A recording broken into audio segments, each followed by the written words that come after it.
വളരെ ലളിതമായിട്ട് ശാന്തമായിട്ട് തിരുവചനത്തിൽ നിന്ന് ചില കാര്യങ്ങൾ ചിന്തിക്കാം. എനിക്ക് മുൻപും ഇനി പിൻപുമൊക്കെ ശുശ്രൂഷിക്കുന്നവർ വളരെ ശക്തരായ ദൈവദാസന്മാരാണ്.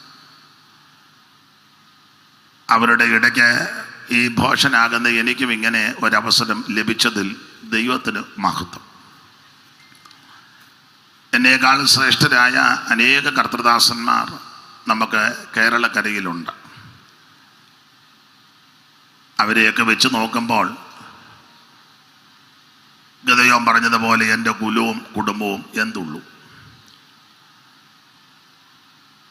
എങ്കിലും ഇങ്ങനെ ലഭിക്കുന്ന വിലപ്പെട്ട അവസരം അത് വലുതായി തന്നെയാണ് കരുതുന്നത്. നിങ്ങളുടെ വിലപ്പെട്ട പ്രാർത്ഥന വീണ്ടും അപേക്ഷിക്കുന്നു. എല്ലാവരെയും ദൈവം അനുഗ്രഹിക്കട്ടെ. എന്ത് സംസാരിക്കണമെന്ന് ഞാൻ സന്ധ്യയ്ക്കുമൊക്കെ ദൈവവചനം ഇങ്ങനെ ധ്യാനിച്ചും വായിച്ചുമൊക്കെ ഇരിക്കുകയായിരുന്നു. വായിച്ചിരുന്നത് കൊണ്ട് അല്പം അങ്ങ് താമസിച്ചും പോയി. എങ്കിലും പറഞ്ഞതിൽ ഒരു 5 മിനിറ്റേ താമസിച്ചോളൂ. തന്നെയല്ല, ഇന്ന് ഞങ്ങൾ കുടുംബമായിട്ട് വന്നിട്ടുണ്ട്. ഇനി അതൊരു തർക്കവാക്കണ്ട്, ഇങ്ങോട്ട് നോക്കാം. ഞാൻ നമ്മുടെ പ്രൊഫസർ ഷൗമേൽ സാറിനെ കണ്ടു. എല്ലാവരെയും ഓർത്ത് ദൈവത്തെ സ്തുതിക്കുന്നു. ഇന്ന് രാത്രിയിൽ വളരെ ലളിതമായിട്ട് വളരെ ശാന്തമായിട്ട് ചില കാര്യങ്ങൾ ചിന്തിക്കാൻ പോവുകയാണ്. വരും ദിവസങ്ങളിൽ നിങ്ങൾ ഉദ്ദേശിക്കുന്ന രീതിയിലുള്ള ഉണർവ് ഇവിടെ നടക്കും. ഇന്ന് നമുക്ക് വളരെ ശാന്തമായിട്ട് ദൈവവചനത്തിൽ നിന്നൊന്ന് ചിന്തിക്കാം. അതിന് അടിസ്ഥാനമായിട്ട് വായിച്ചത് വളരെ പരിചിതമായ തിരുവെഴുത്ത് തന്നെയാണ്. വെളിപ്പാട് പുസ്തകം 5-ാം അധ്യായത്തിൻ്റെ 12-ാമത്തെ തിരുവെഴുത്ത്. മാന്യ ദൈവദാസി ഒരിക്കൽ കൂടി വായിച്ച് സഹായിക്കണം. മൈക്ക് എനിക്ക് കുറച്ചുകൂടെ നന്നാക്കി തരണം. എനിക്ക് പറയാൻ അറിയത്തില്ല, എൻ്റെ ശബ്ദം നല്ലതല്ല. അപ്പോൾ അതിനനുസരിച്ചത് നിങ്ങൾ ശരിയാക്കി തരണം.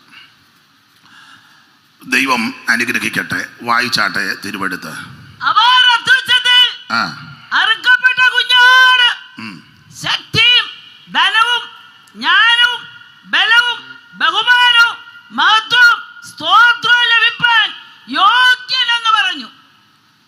ഒരിക്കൽ കൂടി നമ്മുടെ കരവും ശബ്ദവും ഉയർത്തി ദൈവത്തെ മഹത്വപ്പെടുത്തിയാട്ടെ.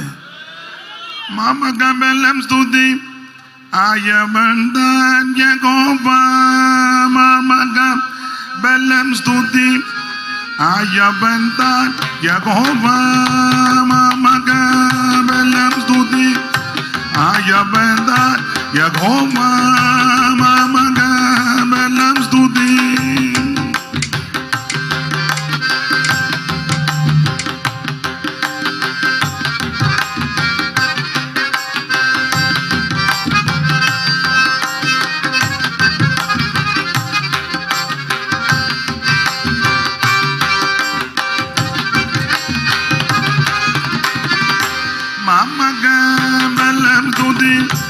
ആയവന്താൻ യഹോവ, മാമകബലം സ്തുതി ആയവന്താൻ യഹോവ, മാമകബലം സ്തുതി ആയവന്താൻ യഹോവ, മാമകബലം സ്തുതി ആയവന്താൻ യഹോവ.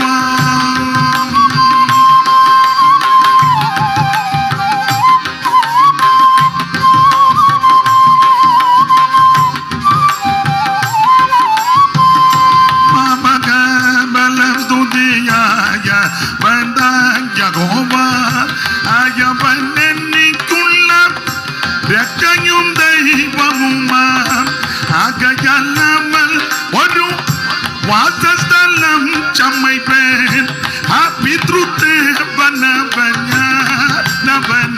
പുകഴ്ത്തി പാടും പരമന് പരിചോട് ഞാൻ മറ്റുമപ്പന്നു സതതഞ്ജയം പാടും പരമന് പരിചോട് ഞാൻ.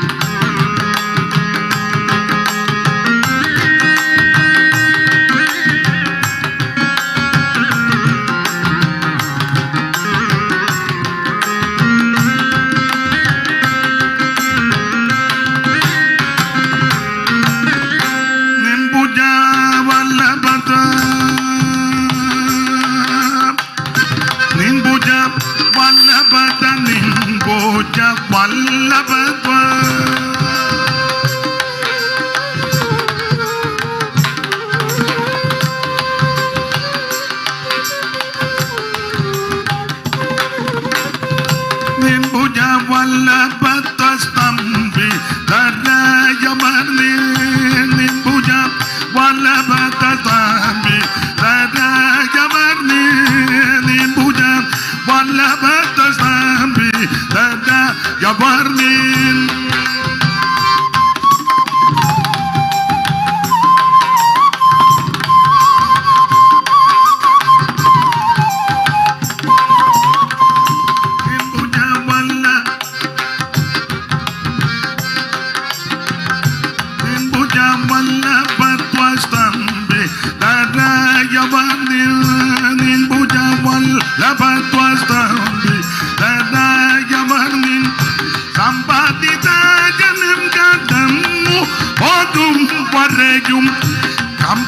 കമ്പനമില്ലാതുള്ള കല്ലുകൾ പോലെയവർ കമ്പന ഇല്ലാതുള്ള കല്ലുകൾ പോലെ ഭൂമിനാഥനെ നിൻ മുൻപിൽ ഇരിക്കും അവർ പാടും പരമന് പടിത്തോട് ഞാൻ മറ്റും അപ്പനു സതതം ജയം പാടും പരമന് പടിത്തോട് ഞാൻ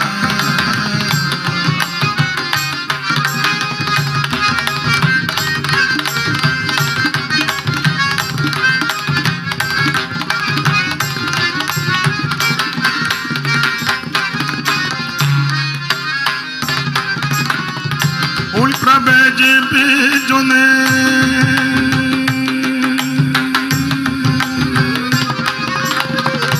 ultrabeji bijone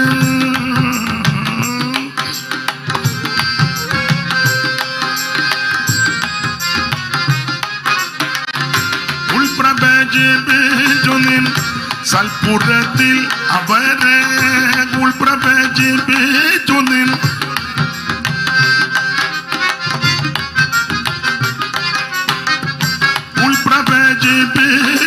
salpo dati lavare gul praveji betunin salpuratil avade gul praveji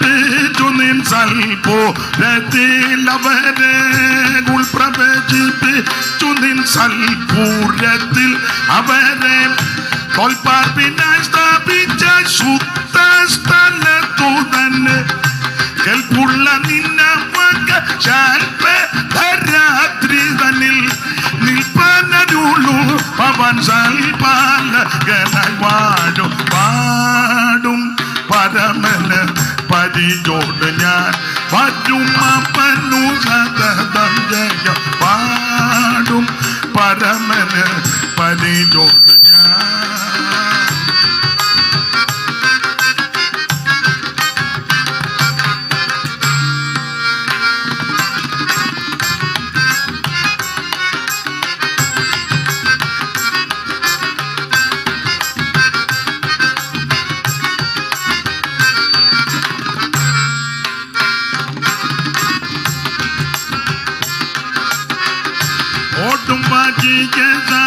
ോടു കൂടവേ കടലൂടെ തള്ളി തേജസോടെ പ്രബലം കട കൂടെ തള്ളി തേജസോടെ പ്രബലം പാടും പരമന് പടിയോട് ഞാൻ പാടും അപ്പനു സതതം ജയ പാടും പരമന് പടിയോട് ഞാൻ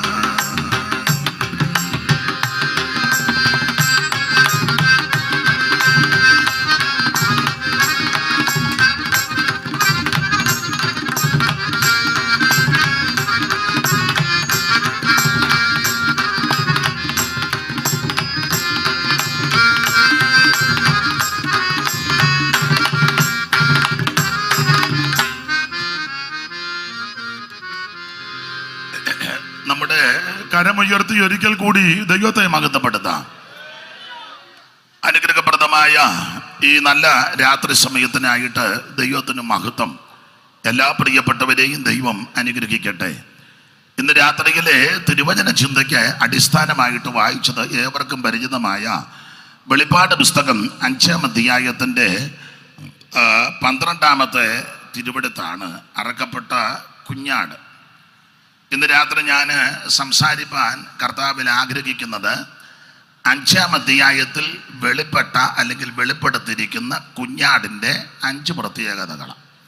അല്ല, ഇന്ന് രാത്രി സംസാരിപ്പാൻ കർത്താവിൽ ശരണപ്പെടുന്നത് വെളിപ്പാട് പുസ്തകം 5-ാം അധ്യായത്തിൽ വെളിപ്പെടുത്തിയിരിക്കുന്ന കുഞ്ഞാടിൻ്റെ 5 പ്രത്യേകത. ആ ഭാഗം ഇന്ന് രാത്രി നമുക്ക് ആ അധ്യായത്തിനെ അടിസ്ഥാനമാക്കിയായിരിക്കും 5 കാര്യങ്ങൾ. അതെല്ലാം നിങ്ങൾക്ക് അറിവുള്ള കാര്യമാണ്. പെൺമണിക്കാരെ ഇതൊന്നും പഠിപ്പിക്കേണ്ട കാര്യമില്ല. എല്ലാം വളരെ അറിവും ജ്ഞാനവും. ഇപ്പം വാക്യം വായിച്ചതുപോലെ ദൈവത്തെ പറ്റി അവിടെ പറയാ ജ്ഞാനവും. അങ്ങനല്ലയോ അമ്മാമ്മേ? എന്തുവൊക്കെയാ? അത് കുഞ്ഞാടിന്റെ കാര്യമാണ് പറയുന്നെങ്കിലും പെൺമണിക്കാരും ഇതിനോടൊക്കെ അല്പം കിടപിടിച്ച് നിൽക്കുക. ശക്തി, ശക്തിയും ധനവും. അതുമൊക്കെ കാശുകാരൊക്കെ ഇഷ്ടം പോലെ ഉണ്ട്. അതുകൊണ്ട് കാഴ്ച ഇച്ചിരി കഴിഞ്ഞ എനിക്കിവിടെ വിടവ് തരണേ. അപ്പോൾ ഈ ദേശത്ത് ജ്ഞാനമുള്ള ധാരാളം ആൾക്കാരുണ്ട്, ധനമുള്ളവരും ഈ ദേശത്തുണ്ട്, ശക്തിയുള്ളവരുമുണ്ട്. ദൈവത്തിൻ്റെ അത്രയോ ഇല്ല, എന്നാലും അതിനോടൊക്കെ ഇരിപ്പ് കാണുമ്പോൾ അറിയാം. അപ്പം അതുകൊണ്ട് നിങ്ങളെ ഇതൊന്നും പഠിപ്പിക്കേണ്ട കാര്യമില്ല. നിങ്ങളെല്ലാം പഠിച്ചേച്ചായി വന്നിരിക്കുന്നത്. ദൈവം നിങ്ങളെ അനുഗ്രഹിക്കട്ടെ. നിങ്ങളുടെ വിലപ്പെട്ട പ്രാർത്ഥന ഇന്ന് രാത്രി ചോദിക്കുകയാണ്. ദൈവത്തിന് മഹത്വം. അപ്പോൾ ഇന്ന് രാത്രി ഞാൻ സംസാരിക്കുന്ന ഭാഗമല്ല ഇവിടെ ഇരിക്കുന്ന എല്ലാവർക്കും വളരെ തിട്ടമുള്ള കാര്യങ്ങളായി പറയുന്നത്. അറിയാത്ത ആരെങ്കിലും വന്നിട്ടുണ്ടെങ്കിൽ അവരുടെ അറിവിനെയും അവരെയും ഉദ്ദേശിച്ച ഇന്ന് രാത്രിയിലെ വചന ശുശ്രൂഷ. അറിവുള്ളവർ എനിക്ക് വേണ്ടി ശുശ്രൂഷയ്ക്ക് വേണ്ടി വളരെ ആത്മാർത്ഥമായി പ്രാർത്ഥിക്കുന്നുണ്ടെന്നറിയാം. മേലിലും പ്രാർത്ഥിക്കുവാൻ അപേക്ഷിക്കുന്നു. നമുക്കറിയാം, വേദപുസ്തകത്തിലെ ഒടുവിലത്തെ പുസ്തകമാണ് വെളിപ്പാട് പുസ്തകം. ആദ്യത്തെ പുസ്തകം ഉൽപ്പത്തി പുസ്തകമാണ്. ദൈവത്തിന് മഹത്വം. ആദ്യ മോനെ ഇതെടുത്തോട്ടെ എൻ്റെ ആളെന്തിയെ?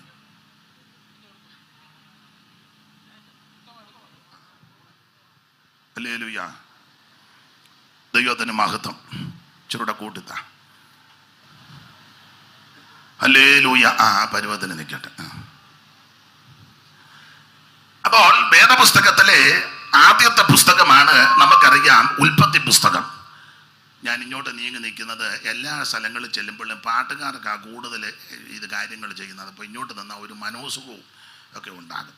പ്രസംഗിക്കുന്നവർക്ക് ചില ഇടങ്ങളിൽ ചെയ്തു തരത്തില്ല. അപ്പം ഞാൻ കൂടുതൽ ഇങ്ങോട്ട് നിൽക്കും. തന്നെ ഇവർ പക്കമുള്ളവർ അടുത്ത് നിൽക്കുന്നതല്ലയോ നല്ലത്. അപ്പം ശ്രദ്ധിക്കുക, വേദപുസ്തകത്തിലെ ആദ്യത്തെ പുസ്തകമാണ് ഉൽപ്പത്തി പുസ്തകം. ഒടുവിലത്തെ പുസ്തകമാണ് നമുക്കറിയാം വെളിപ്പാട് പുസ്തകം. അങ്ങനെ 66 പുസ്തകങ്ങൾ. ഒരു വേദപണ്ഡിതാവ് പറഞ്ഞിരിക്കുന്നത് ഈ 2 പുസ്തകവും വായിക്കാൻ പിശാച് അനുവദിക്കുകയല്ലെന്ന ഒരാളുടെ അഭിപ്രായമാണ്. ഉൽപ്പത്തി പുസ്തകവും ഒടുവിലത്തെ പുസ്തകം വെളിപ്പാട് പുസ്തകവും വായിക്കാനും പഠിക്കാനും ധ്യാനിക്കാനും അത് അയവിറക്കാനും ആസ്വദിക്കാനും പലരെയും പിശാച് സമ്മതിക്കുകയില്ല. അതിന് അദ്ദേഹം കൊടുത്തിരിക്കുന്ന ന്യായമായ ഒരു കാരണം ഏതാണ്ട് ശരിയുമാണ്, ഏതാണ്ടെന്നല്ല ശരിയാ. ഉൽപ്പത്തി പുസ്തകം വായിക്കാത്തതും പഠിപ്പിക്കാത്തതിൻ്റെ കാര്യം ചിലര് പിശാചിന്റെ ഉത്ഭവത്തെ പറ്റി അവിടെ കൊടുത്തിട്ടുണ്ട്. സാത്താൻ എങ്ങനെയായി തോട്ടത്തിൽ വന്നത്, അവൻ്റെ സൂത്രം, തന്ത്രം, ചതിവ്, വഞ്ചന, അവൻ്റെ സൂത്രബുദ്ധി, ഇതെല്ലാം ഈ പുസ്തകത്തിൽ ഉൽപ്പത്തി പുസ്തകത്തിലുണ്ട്.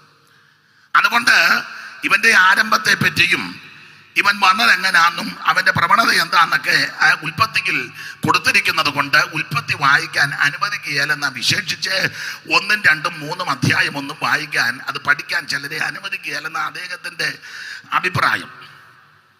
ഏതാണ്ട് ശരിയാ. വെളിപ്പാട് പുസ്തകം വായിക്കാൻ അനുവദിക്കാത്തതും പഠിപ്പിക്കാത്തതും എന്നാന്ന് ചോദിച്ചാൽ അതിന് അദ്ദേഹം പറഞ്ഞിരിക്കുന്നത് വെളിപ്പാട് പുസ്തകത്തില ഇവന്റെ അന്ത്യം, പിശാചിന്റെ അല്ലെങ്കിൽ സാത്താന്റെ അന്ത്യം എങ്ങനെയാ ഇവനെ പര്യവസാനിക്കുന്നത് അതിനെപ്പറ്റി വെളിപ്പാട് പുസ്തകത്തില്ല. അതുകൊണ്ട് അതും പഠിക്കാൻ അനുവദിക്കുകയല്ലെന്ന്. എന്തായാലും പെൺമണിക്കാരെ ഇതൊന്നും പഠിപ്പിക്കേണ്ട, നിങ്ങളെല്ലാം പഠിച്ചു വെച്ചിരിക്കുക. തുടക്കമോ നിങ്ങൾക്കറിയാം, ഒടുക്കവും അറിയാം. ഇപ്പം നിങ്ങൾ എൻ്റെ ഒടുക്കം എന്നാന്ന് ഓർത്തിരിക്കുക. അപ്പം അതുകൊണ്ട് നിങ്ങൾക്കെല്ലാം നന്നായിട്ട് അറിയാം. വളരെ അനുഗ്രഹിക്കപ്പെട്ട പുസ്തകമാണ് വെളിപ്പാട് പുസ്തകം. ദൈവത്തിന് മഹത്വം. നമുക്കറിയാം, ഉൽപ്പത്തി പുസ്തകം പലതിൻ്റെ ആരംഭമാണ്, വെളിപ്പാട് പുസ്തകം പലതിൻ്റെയും അവസാനമാണ്. ഞാൻ ഇടയ്ക്ക് കയറി പറയാം, എല്ലായിടത്തും പറയുന്ന കാര്യം ഒന്നുകൂടെ പറയാം. ഈ സത്യവേദ പുസ്തകത്തിലെ പ്രധാനപ്പെട്ട വിഷയം മനുഷ്യവർഗത്തിൻ്റെ രക്ഷയാണ്. സകല മനുഷ്യരും രക്ഷപ്പെടണം, രക്ഷിക്കപ്പെടണം, എല്ലാവരും രക്ഷപ്പെടണം. അതാ ഇതിലെ പ്രധാനപ്പെട്ട വിഷയം. അതെല്ലായിടങ്ങളിലും പറയുന്ന കാര്യം ഒന്നുകൂടെ ആവർത്തിക്കാം. കാരണം സുവിശേഷ യോഗമാണല്ലോ. ഇതെത്ര പറഞ്ഞാലും മതി വരുത്തുമില്ല, ഇതാ പറയേണ്ടതും.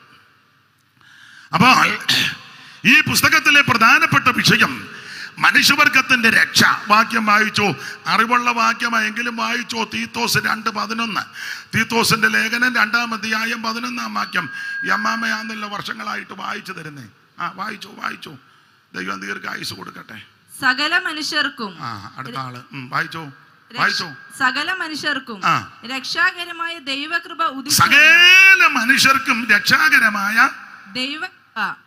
ഉദിച്ചുവല്ലോ. സഹോദരിയെയും ദൈവം അനുഗ്രഹിക്കട്ടെ. ഈ ദിനവൃത്താന്ത പുസ്തകത്തിൽ വായിക്കുന്നത് ദാവീദിന്റെ 3 വീരന്മാര്.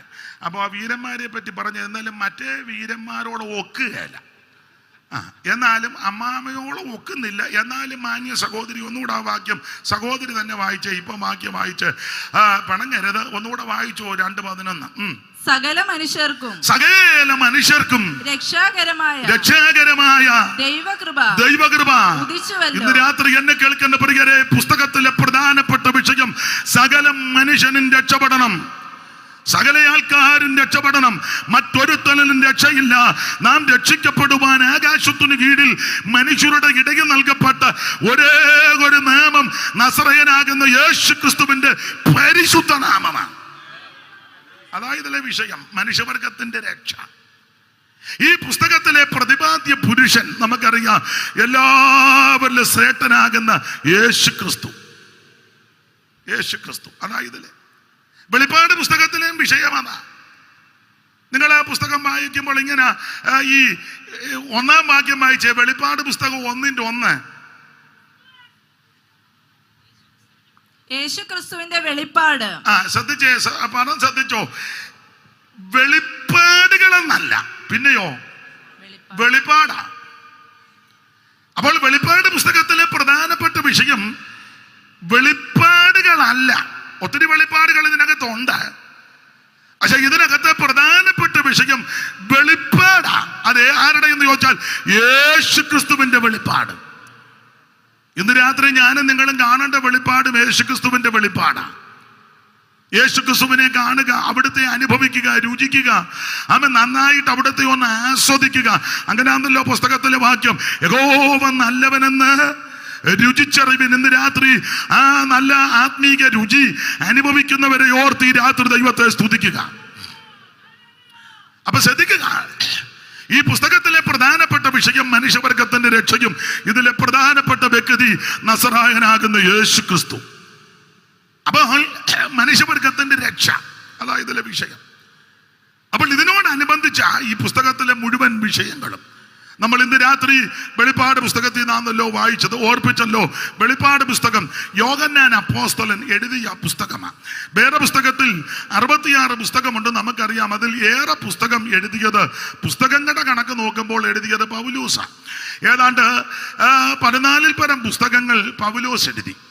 പിന്നീട് പുസ്തകങ്ങൾ കൂടുതൽ എഴുതിയിരിക്കുന്നത് നമുക്കറിയാം മോശയാണ്. മോശയും പുതിയ നിയമത്തിലേക്ക് വരുമ്പോൾ യോഹന്നാൻ അപ്പോസ്തലൻ, 2 പേരാണ് കൂടുതൽ പുസ്തകം. മോശയുടെ 5 പുസ്തകങ്ങൾ, ഉൽപ്പത്തി പുസ്തകം 50 അധ്യായം, പുറപ്പാട് പുസ്തകം 40 അധ്യായം, ലേവ്യ പുസ്തകം 27 അധ്യായം, സംഖ്യാപുസ്തകം 36 അധ്യായം, ആവർത്തന പുസ്തകം 34 അധ്യായം, ഇങ്ങനെ 5 പുസ്തകങ്ങൾ മോശയാൽ എഴുതപ്പെട്ടു. അപ്പോൾ തന്നെ വെളിപ്പാട് പുതിയ നിയമത്തിൽ വരുമ്പോൾ ഏറെ പുസ്തകം പൗലോസ് കഴിഞ്ഞാൽ എഴുതിയത് യോഹന്നാൻ അപ്പോസ്തലനാണ്. നമുക്കറിയാം 5 പുസ്തകം താനും എഴുതി. അതിൽ 1-ാമത്തെ പുസ്തകമാണ് സുവിശേഷ പുസ്തകം, യോഹന്നാന്റെ സുവിശേഷം. 2-ാമത്തത് 3 ലേഖനങ്ങളാണ്. 1, 2, 3 ലേഖനങ്ങൾ. 3-ാമത് നിൽക്കുന്നത് വെളിപ്പാട് പുസ്തകമാണ്. അങ്ങനെ 3 ലേഖനവും വെളിപ്പാട് 4 സുവിശേഷ പുസ്തകവും കൊണ്ട് ചേർത്ത് 5 പുസ്തകം. ഈ 5 പുസ്തകം യോഹന്നാൻ എഴുതി. ഞാൻ എപ്പോഴും പറയും, യോഹന്നാൻ ഈ പുസ്തകം എഴുതാൻ കാരണമുണ്ട്, ചുമ്മാ എഴുതിയതല്ല. ഒരു പണിയില്ല എന്നാ 3-4 പുസ്തകം എഴുതാം. അങ്ങനെ എഴുതുന്നവരും ഉണ്ട് നമ്മുടെ ഇടയിൽ. ഈ അടുത്ത കാലത്ത് ഒരാൾ കുറച്ച് പുസ്തകം തന്നേച്ച് പറഞ്ഞു എഴുതിയതാ. ഞാൻ ചോദിച്ചപ്പോൾ എഴുതി കോവിഡിന്റെ സമയത്ത് എഴുതിയ, പുറത്തിറങ്ങാനും പോകാനും എടുക്കാനും ഒക്കത്തില്ലല്ലോ, എന്നാ പിന്നെ വെറുതെ ഇരിക്കണ്ട, കുറച്ച് പുസ്തകം എഴുതി. അത് തെറ്റാണെന്നോ കൊള്ളുകാലെന്നല്ല. അപ്പോൾ ഒരു പണിയില്ലാതിരുന്നപ്പോൾ അങ്ങ് എഴുതിയതാ 5 പുസ്തകം. നല്ല പുസ്തകമാണ്, ചീത്തയാണെന്നൊന്നും പറയുന്നില്ല. വേറെ ഒരാൾ എന്നോട് പറഞ്ഞു ഇത് അമേരിക്കയിൽ പോയപ്പോൾ എഴുതിയതാ ഈ പുസ്തകം. ഞാൻ ചോദിച്ചു എപ്പോൾ സമയം കിട്ടി? ആരും മീറ്റിങ്ങിന് വിളിക്കുകയും ഒന്നും എടുക്കുന്നില്ല, അപ്പം പിന്നെ വെറുതെ മുറിക്കകത്തിരിക്കുക, സമയം കളയണ്ടായല്ലോ നേരത്തെ. എന്നാ ഷൈജു പാസ്റ്റർക്ക് ഒരു ചിരി, എഴുതിയ കാര്യമായി പറയാൻ. അപ്പം ആരും വിളിക്കുന്നില്ല, എങ്ങും അവിടെ നിന്നൊക്കെ പറഞ്ഞ് ആരെങ്കിലും കൊണ്ടുപോയെങ്കിലേ പോകാനും വരാനും പറ്റുള്ളൂ. ഇവിടുത്തെ പോലെ ഒന്നും ഒക്കത്തില്ലല്ലോ, പോയിട്ടുള്ളവർക്കറിയാം. അപ്പോൾ ആരും എങ്ങും വിളിക്കുന്നുമില്ല, കൊണ്ടുപോകുന്നുമില്ല. എന്നാൽ പിന്നെ സമയം കളയണ്ട, കുറച്ച് പുസ്തകം എഴുതാം. അങ്ങനെയൊക്കെയാ പലരും പുസ്തകം. വേറെ ചിലർ പുസ്തകം എഴുതുന്നത് അവർ യാത്ര ചെയ്തതും പെമ്പിളയുടെയും പിള്ളേരുടെയും കുടുംബത്തിൻ്റെയും മൂത്ത മരുമകളും ഇളയ മരുമകനും പിള്ളേരുടെ എല്ലാം ഫോട്ടോയാ. കണ്ടിട്ടില്ലേ? പേജ് നിറച്ച് ഒന്നും കണ്ടിട്ടില്ല. അങ്ങനെ നോക്കിക്കോ. താള് മറിക്കുമ്പോഴെല്ലാം ലേഖകൻ കാനഡയിൽ, ലേഖകൻ കാലിഫോർണിയയിൽ. ആയിക്കോട്ടെ, എവിടെയെങ്കിലും പോയി നിൽക്കേ. എന്നാ ഒരു സങ്കടം ഉള്ള കാര്യമാ പറയുന്നത്. അപ്പോൾ ഇവര് പുസ്തകം എഴുതുന്നതെല്ലാം അവരുടെ ചരിത്രങ്ങളും. ഒരാള് പണ്ടൊരു പുസ്തകം എഴുതി, നമ്മൾ ഈ പാരമ്പര്യത്തിനെതിരാന്നേലും പുസ്തകത്തിൽ ഇങ്ങനെ, ആ പുസ്തകത്തിന്റെ തുടക്കം ഇങ്ങനെ, പകലോമറ്റം മഹാകുടുംബത്തിൽ വേണ്ട വീട്ടുപേര് പറയുന്നില്ല, ഇന്നെടുത്ത് എന്ന് വെച്ച് നമ്മൾ പത്രോസിന്റെ ലേഖനം എടുത്ത് കീർവാണം അടിക്കുകയും ചെയ്യും. വ്യർത്ഥവും ഈ വെടിവെക്കുകയും തല്ലിക്കൊല്ലുകയും കൂടെ ചെയ്യരുത്. ഒന്നേ വെടിവെച്ച് കൊല്ലണം, ഇല്ല തല്ലിക്കൊല്ലണം.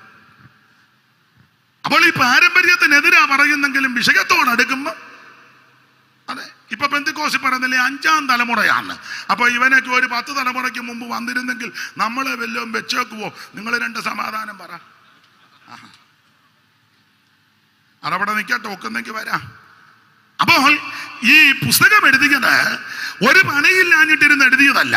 യോഹന്നാൻ പുസ്തകം എഴുതുവാൻ അതിന്റെ ഉദ്ദേശമുണ്ട്. വെറുതെ എഴുതിയതല്ല, നേരം പോക്കിന് എഴുതിയതല്ല.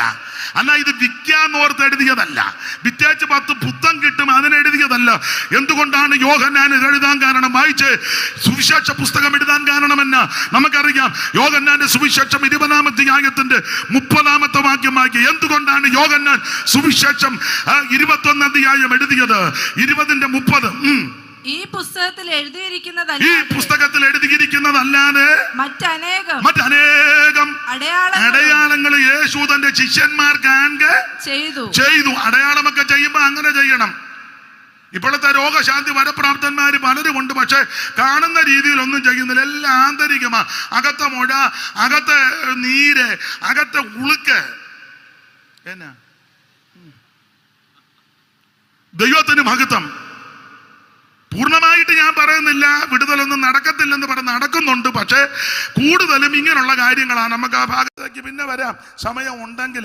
അപ്പോൾ യോഹന്നാൻ ഈ പറയും യേശു തന്റെ ശിഷ്യന്മാര് കാണുക അടയാളം ചെയ്തെന്ന. 38 വർഷം കിടന്നവരോട് കിടക്കിയെടുത്ത് നടക്കാൻ പറഞ്ഞു. അവൻ അന്നേരം നടന്നു. അതാ അത്ഭുതം. 12 സംവത്സരം രക്തസ്രാവമുള്ള സ്ത്രീ വസ്ത്രത്തിന്റെ തൊങ്ങല് തട്ടപ്പോൾ ടപ്പെന്നവർക്ക് സൗഖ്യമായി. അതാ അത്ഭുതം. കൂനിയായ ഒരു സ്ത്രീ 10-18 കൊല്ലമായിട്ട് കൂനിയ, നടക്കാൻ പറ്റത്തില്ല. യേശു ചെന്ന് തൊട്ട് നിന്റെ ബന്ധനം അടിച്ചു, അവൾ അന്നേരം നിവർന്ന് നടന്നെന്നുള്ളതാ. ഇങ്ങനെ അത്ഭുത ശുശ്രൂഷ. കുരുടനെ അവിടുന്ന് കാഴ്ച കൊടുത്തു. ചെകിടനെ അവൻ സ്വത്ത് തുറന്നു വരാൻ പറഞ്ഞ് അന്നേരം തുറന്നെന്നുള്ളതാ. ഇതാ യേശു ചെയ്ത അത്ഭുതം. ഇന്നത്തെ അത്ഭുത വരപ്രാപ്തന്മാരിൽ മിക്കവരും, എല്ലാവരുമല്ല മിക്കവരും, ആൾക്കാർ കാണുകയും എടുക്കുകയും ചെയ്യുന്നൊന്നും പലതും ചെയ്യുന്നില്ല. എന്നാൽ ഇന്ന് രാത്രി പറയാ യേശു ചെയ്തതെല്ലാം കാണുകയാ ചെയ്തത്. സ്തോത്രം. മരിച്ചവന്റെ മഞ്ചത്തെ കൊണ്ടുവരിക. ഏകജാതന അമ്മയ്ക്ക് ഒരു പയ്യനേ ഉള്ളൂ. ആ സ്ത്രീയും വളരെ മനോവേദനയോടെ വരിക. യേശു അങ്ങോട്ടേക്ക് മഞ്ചത്തെ തൊട്ടു. ചെറുക്കൻ ചേടിയെണീറ്റു. ഒത്തിരി നേരം വന്ന് യേശു. നമ്മളാണ് ഇപ്പം ചിലയിടങ്ങളിലൊക്കെ മരിച്ചവരെ വെച്ചോണ്ട് അങ്ങ് പ്രാർത്ഥിക്കുന്നത് ഞാനും കണ്ടു, എന്നെയും കാണിച്ചു. ചുമ്മാ വിടലത്തരമല്ല. പ്രാർത്ഥിച്ചോ എതിരല്ല, പക്ഷെ ഉയർത്തില്ലല്ലോ. പിന്നെ എല്ലാരും കൊണ്ട് അടക്കി.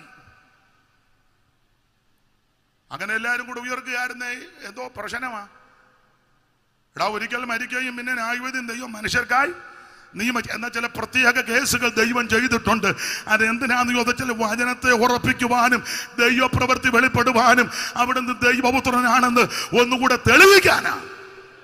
അപ്പൊ ഇവിടെ യേശു തന്നെ ശിഷ്യന്മാർക്ക് ആകെ അത്ഭുതം ചെയ്തു. വായിച്ചേ 30. ഈ പുസ്തകത്തിൽ എഴുതിയിരിക്കുന്നതല്ലാതെ മറ്റനേകം അടയാളങ്ങളും യേശു തന്റെ ശിഷ്യന്മാർ കാണുക ചെയ്തു. അടുത്തത്, എന്നാൽ യേശു ക്രിസ്തു ദൈവപുത്രനായ ക്രിസ്തു എന്ന് നിങ്ങൾ വിശ്വസിക്കേണ്ട സകല ആൾക്കാരും വിശ്വസിക്കണം. ഇന്ന് രാത്രി ഇവിടെ കൂടപ്പെട്ടവർ, ഓൺലൈനിലുള്ളവർ, ശബ്ദപരിധിക്ക് ശ്രദ്ധിക്കുന്ന സകല ആൾക്കാരും വിശ്വസിക്കേണ്ട ഒരേ ഒരു കാര്യം, യേശു ക്രിസ്തു, യേശു ദൈവപുത്രനായ ക്രിസ്തു, യേശു ദൈവപുത്രനായ ക്രിസ്തു എന്ന് നിങ്ങൾ വിശ്വസിക്കേണ്ടതിനും. മോടെ പേരെന്നാ? പേരുന്നാള് വന്നില്ലേ? പേര് ജിബിൻ. ജിബിൻ ബായിര് വായിക്കേ. ദൈവപുത്രനായ ക്രിസ്തു എന്ന് നിങ്ങൾ വിശ്വസിക്കേണ്ടതിനും. യേശു ദൈവപുത്രനായ ക്രിസ്തു എന്ന് നിങ്ങൾ വിശ്വസിക്കേണ്ടതിന്. പിന്നെ വിശ്വസിച്ചാൽ അങ്ങ് പോയാ പോരാ. വിശ്വസിച്ചിട്ട് അവന്റെ നാമത്തിൽ, അവിടുത്തെ തിരുനാമത്തിൽ നിങ്ങൾക്ക് നിത്യജീവൻ ഉണ്ടാകേണ്ടതിന് അതിനായി ഇത് എഴുതിയത്. അപ്പൊ സുവിശേഷത്തിലെ 21 അധ്യായം പിന്നെ തിരിച്ചത്. എന്നിരുന്നാലും അങ്ങ് പറയുക, ഈ സുവിശേഷ പുസ്തകം എഴുതിയത് ഒരു പണിയില്ലാതിരുന്ന് എഴുതിയതല്ല. സകല മനുഷ്യരും വിശ്വസിക്കണം, യേശു ദൈവപുത്രനായ ക്രിസ്തു. ഇന്ന് രാത്രി പന്തലിലുള്ളവരും ദൂരത്ത് നിൽക്കുന്നവരും ചാരത്തിരിക്കുന്നവരും സമീപവാസികളും സ്ഥലവാസികളും ശബ്ദപരിധിയിൽ ശ്രദ്ധിക്കുന്ന സകല ആൾക്കാരും വിശ്വസിക്കണം, യേശു ദൈവപുത്രനായ ക്രിസ്തു. വിശ്വസിച്ച പൊടിയും കൊട്ടി പോയാ പോരാ, നിത്യജീവൻ പ്രാപിക്കണം. ഓരോ ക്രൂസൈഡിനും വന്ന് കൈയടിച്ച് കൊള്ളാം, തരക്കേടില്ല, പന്തലൊക്കെ നല്ലതായിരുന്നു, നല്ല അറേഞ്ച്മെന്റ്സ് കൊള്ളാം, നേരെ പൂവൊക്കെ വെച്ചിട്ടുണ്ട്, നന്നായിരിക്കുന്നു, പാട്ടുകാരും വലിയ തരക്ക്, 2 സെറ്റ് തബല അടിച്ച് പെരുക്കുക, അത് നല്ലതാ. അഭിപ്രായം പറഞ്ഞേച്ച് പോരാ. ഇതിന് അഭിപ്രായം ഒന്നും പറഞ്ഞില്ലെങ്കിലും നിനക്ക് നിത്യജീവൻ കിട്ടണം, നിനക്ക് നിത്യജീവൻ ഉണ്ടാകണം. നിത്യജീവൻ തരുവാനായി യേശു വന്നിരിക്കുന്നത്. അതിനായി യോഹന്നാൻ ഈ സുവിശേഷ പുസ്തകം എഴുതിയത്, ചുമ്മാ എഴുതിയതല്ല. 3 ലേഖനം എഴുതിയല്ലോ. 3 ലേഖനം. എന്താ ലേഖനം എഴുതാൻ കാരണം? ഒരു വാക്യം വായിച്ചോ, എല്ലാ വാക്യവും എടുപ്പിക്കാൻ നേരമില്ല. യോഹന്നാന്റെ 1-ാം ലേഖനം 2-ാം അധ്യായത്തിന്റെ 1-ാം വാക്യമായൊരു ലേഖനം എഴുതാൻ കാരണം എന്നാ? എന്റെ കുഞ്ഞുങ്ങളെ, നിങ്ങൾ പാപം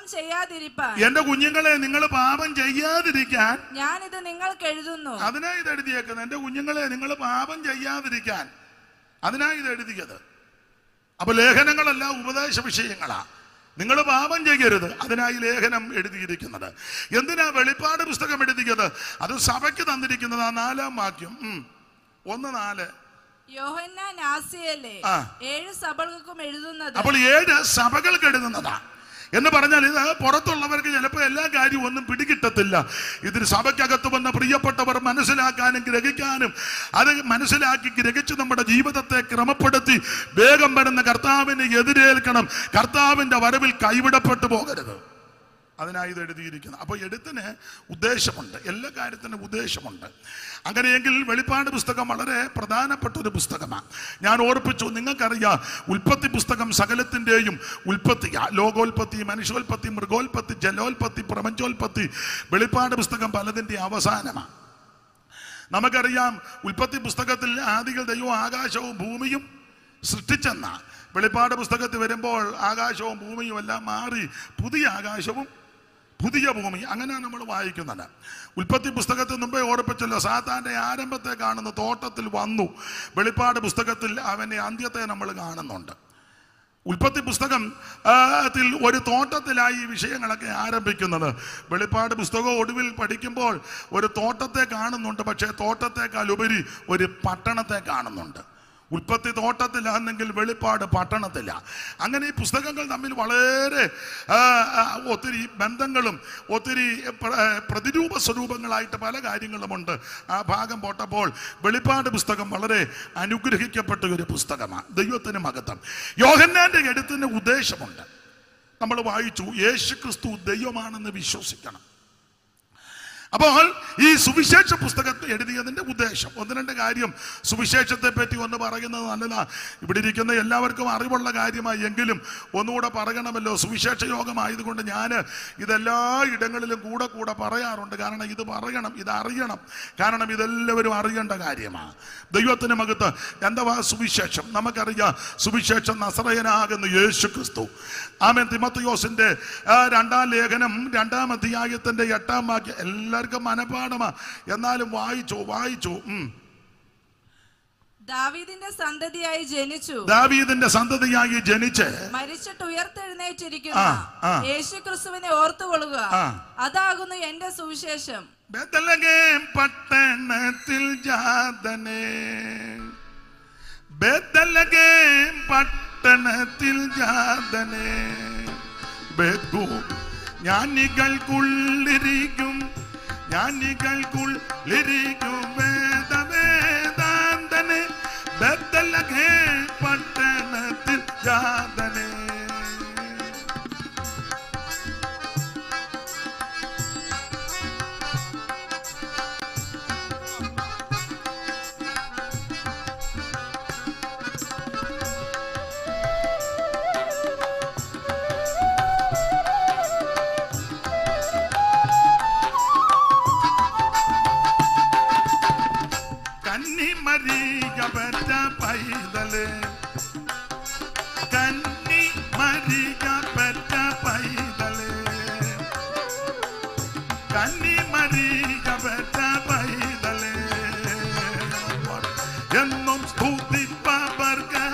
എന്നും സ്തുതിപ്പവർഗമേകിൻ കാതലേ, ബേത്ലഹേം പട്ടണത്തിൽ ജാതനേ,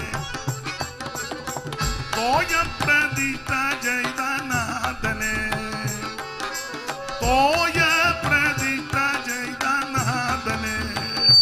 യോർദാൻ തോയത്തിൽ മജ്ജനം ചെയ്ത ദൈവ ദാസനെ, ബേത്ലഹേം പട്ടണത്തിൽ ജാതനേ, ബേത്ലഹേം പട്ടണത്തിൽ ജാതനേ. ജ്ഞാനികൾക്കുള്ളിരിക്കൂ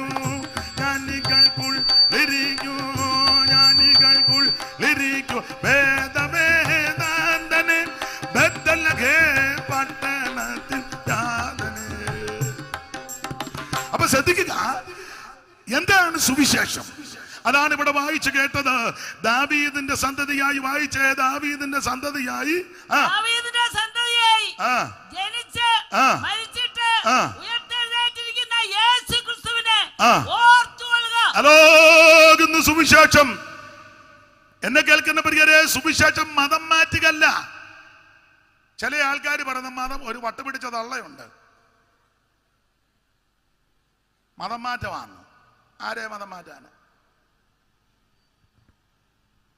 ഇത് മതം മാറ്റമല്ല, സഭ മാറുന്ന കാര്യവുമല്ല ഈ പറയുന്നത്, സംഘടന മാറുന്ന കാര്യവുമല്ല. സുവിശേഷം എന്ന് പറഞ്ഞാൽ നാട്ടുകാരുടെ സ്വൈര്യം കെടുത്തുകയോ വഴി ബ്ലോക്ക് ചെയ്യുകയോ അല്ലെങ്കിൽ സഞ്ചാര സ്വാതന്ത്ര്യത്തിന് ഹാനി വരുത്തുന്ന മാർഗമൊന്നുമല്ല സുവിശേഷം. അവരന്റെ തലയെടുത്തോണ്ട് വാ വത്സാ, നിന്നെ ഞാൻ പ്രസാദിച്ചു വത്സാ എന്ന് പറഞ്ഞ് നിൽക്കുന്ന നല്ല സുവിശേഷം. വത്സൻ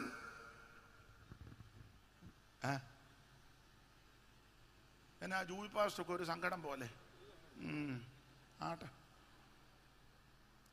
മറ്റുള്ളവന്റെ പടലി എടുത്തോണ്ട് വാ, അവനെ കൊന്നു കുടിച്ചു മൂട്. അവൻ നമ്മൾ മാത്രം ഇവിടെ താമസിച്ചാ മതി, വേറെ ആരും ഇവിടെ വേണ്ട. അവൻ ജാതി സ്പർദ്ധയും വർഗീയതയും അതിനുള്ള വിഷവിത്ത് വിതയ്ക്കുന്ന മാർഗമല്ല സുവിശേഷം. ഇത് സഭ മാറ്റുന്ന മാർഗമല്ല, മതം മാറ്റുന്ന മാർഗമല്ല. എന്റെ സ്നേഹിത, സുഹൃത്തെ, പ്രിയരെ, സുവിശേഷം എന്ന് പറയുന്നത് ഒരു വ്യക്തിയാണ്. കേട്ടല്ലോ, മറ്റാരുമല്ല, നസറേയനാകുന്ന യേശു ക്രിസ്തു. അതിന്റെ സാക്ഷ്യം വഹിച്ച അനേക കർത്തദാസന്മാർ വെൺമണിയിലുണ്ട്. ഇവരെല്ലാം പിന്മുറക്കാരാ.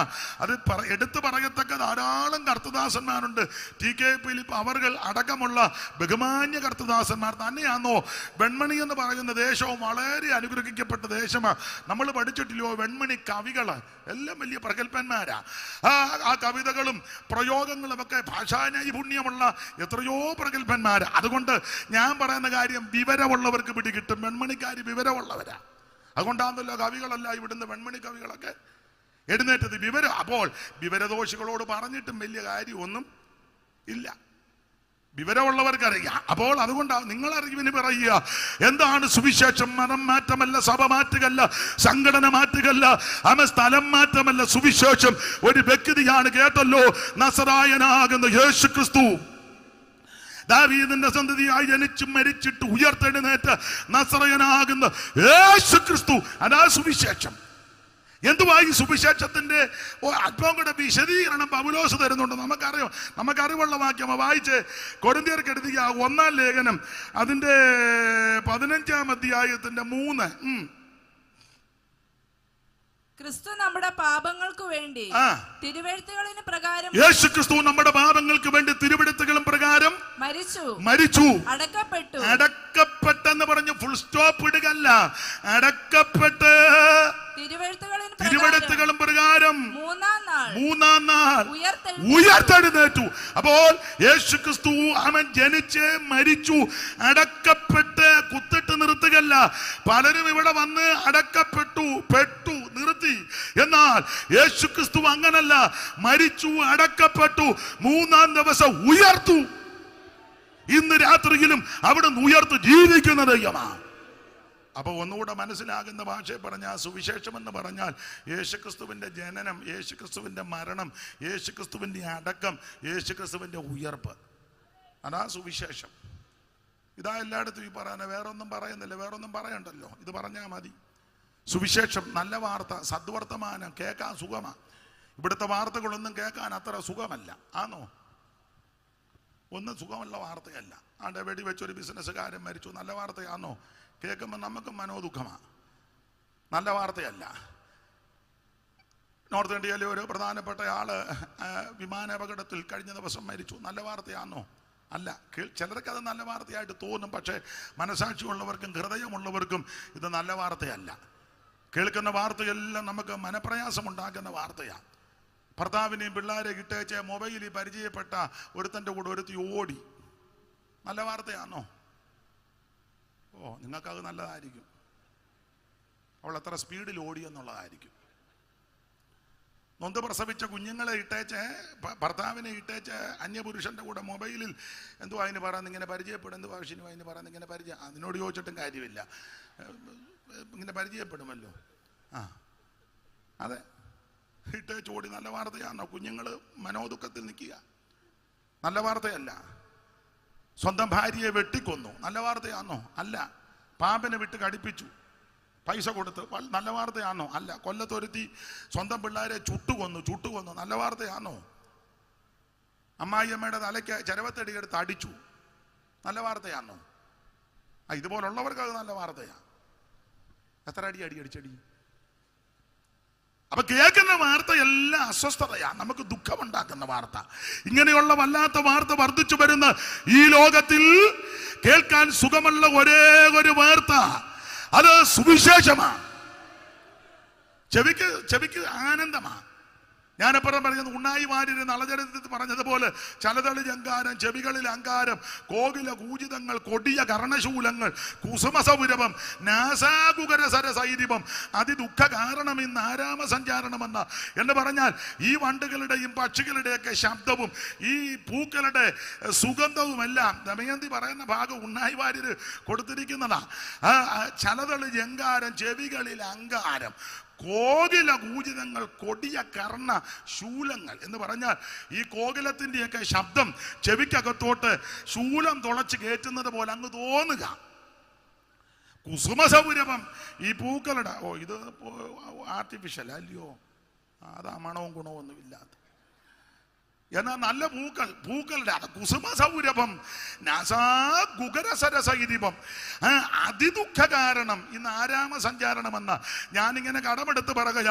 ഇവിടുത്തെ കേൾക്കുന്ന വാർത്തകൾ മുഴുവൻ ചെവിക്കകത്ത് കർണത്തിനകത്ത് ശൂലം തുളച്ചു കയറ്റുന്നത് പോലെ ഭീതിപ്പെടുത്തുന്ന, അസ്വസ്ഥതപ്പെടുത്തുന്ന, നിരാശപ്പെടുത്തുന്ന, വെപ്രാളപ്പെടുത്തുന്ന വാർത്തകൾ തിങ്ങി നിൽക്കുന്ന ലോകത്തിൽ ഒരേ ഒരു നല്ല വാർത്ത, കേൾക്കാൻ സുഖമുള്ള വാർത്ത, കേട്ടാൽ വിടുതൽ നടക്കുന്ന വാർത്ത, കേട്ടാൽ സൗഖ്യം വ്യാപരിക്കുന്ന വാർത്ത, കേട്ടാൽ ഭൂതങ്ങൾ വിട്ടുപോകുന്ന വാർത്ത, രോഗികൾ സൗഖ്യമാകുന്ന വാർത്ത, വിഷണ്ണ മനസ്സിന് സ്തുതി എന്ന മേലാട കൊടുക്കുന്ന വാർത്ത, രട്ടടിച്ച് സന്തോഷത്തെ ഉടുപ്പിക്കുന്ന വാർത്ത, സകല കെട്ടുകളെ പൊട്ടിക്കുന്ന വാർത്ത, വിചാരത്തിന്റെ ശക്തികളെ അടിക്കുന്ന വാർത്ത, മന്ത്രവാദത്തിന്റെ കെട്ടുകളെ പൊട്ടിക്കുന്ന വാർത്ത, ദേശത്തിന്റെ പോരുകളുടെ മേൽ ജയം തരുന്ന വാർത്ത, ബന്ധനത്തിലും കഷ്ടത്തിലും ഇരിക്കുന്നവർക്ക് വിടുതൽ തരുന്ന വാർത്ത, അരിഷ്ടതയാൽ ചങ്ങലയാൽ ബന്ധിക്കപ്പെട്ടവരെ വിടുവിക്കുന്ന വാർത്ത, മരണപാശത്തെ അടിക്കുന്ന വാർത്ത. അനുഭവിക്കുന്നവർ ഇന്ന് രാത്രി ദൈവത്തിന് മഹത്വം കൊടുക്ക്, ഇന്ന് രാത്രി ദൈവത്തെ സ്തുതിക്ക്.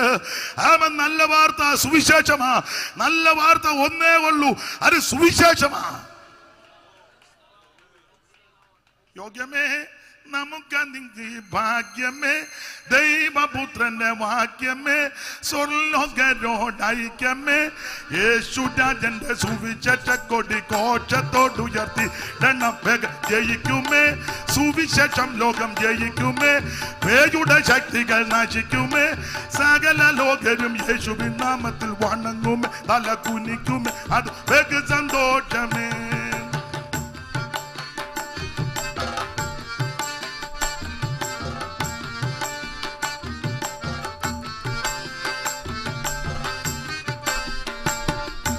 ഇടിക്കണം പേയും കോട്ട നാം ഇടിക്കണം, ജാതി ഭേദങ്ങൾ മുടിക്കണം.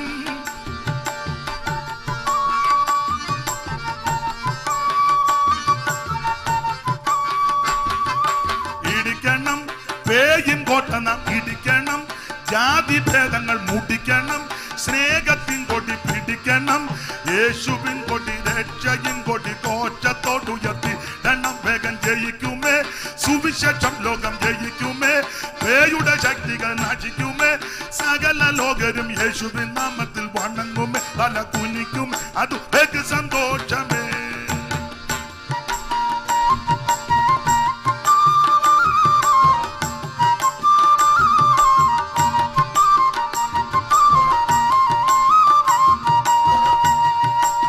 കരമുയർത്തി ദൈവത്തെ മഹത്വപ്പെടുത്ത. എന്നെ കേൾക്കുന്ന പ്രിയരെ, ബഹുമാന്യരെ, നല്ല വാർത്തയൊന്നേ ഉള്ളൂ, സുവിശേഷമാണ്. അതാരോടും പറയാം, എവിടെയും പറയാം, ഏത് സമയത്തും പറയാം. കാരണം ഈ വാർത്തയ്ക്ക് മറ്റ് അപാകതയൊന്നുമില്ല. മറ്റു വാർത്തകളൊന്നും എപ്പോഴും എല്ലാവരോടും എല്ലായിടത്തും പറയാനൊക്കത്തില്ല. പക്ഷെ ഈ വാർത്ത ഒറ്റ വാക്കി പറയാം. അതാ ഈ വാർത്തയുടെ പ്രത്യേകത. ഒറ്റ വാക്കി പറയാം, യേശു രക്ഷിക്കും. വിശദീകരിച്ചും പറയാം, മണിക്കൂറുകൾ എടുത്തും പറയാം. ഈ വാർത്തയുടെ വിശേഷം ഇങ്ങനെ ഏത് വാർത്തയുണ്ട്?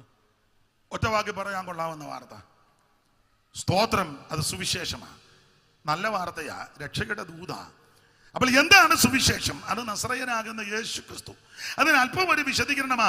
യേശുക്രിസ്തുവിന്റെ ജനനം, യേശുക്രിസ്തുവിന്റെ മരണം, യേശുക്രിസ്തുവിന്റെ അടക്കം, യേശുക്രിസ്തുവിന്റെ ഉയർപ്പ്, അതാ സുവിശേഷം. ആട്ടെ, ഒന്നുകൂടെ നല്ല വാർത്തയാ. ജനനം നല്ല വാർത്തയാ. ക്രിസ്തുവിന്റെ ജനനത്തോടുള്ള ബന്ധത്തിൽ നല്ല നല്ല കാര്യങ്ങൾ അവിടെ പറഞ്ഞേക്കുന്നത്. ലൂക്കോസിന്റെ സുവിശേഷം 2-ാം അധ്യായത്തിന്റെ 8 മുതൽ വായിച്ചു. എൻ്റെ വിഷയമല്ലെന്നറിയാമെങ്കിലും സുവിശേഷ യോഗമായതുകൊണ്ട് ഇത് പറയാതിരിക്കാൻ ഒക്കത്തില്ലല്ലോ. 2-ന്റെ 8 മുതൽ വായത് ലൂക്കോസ് വായിക്കമ്മേ.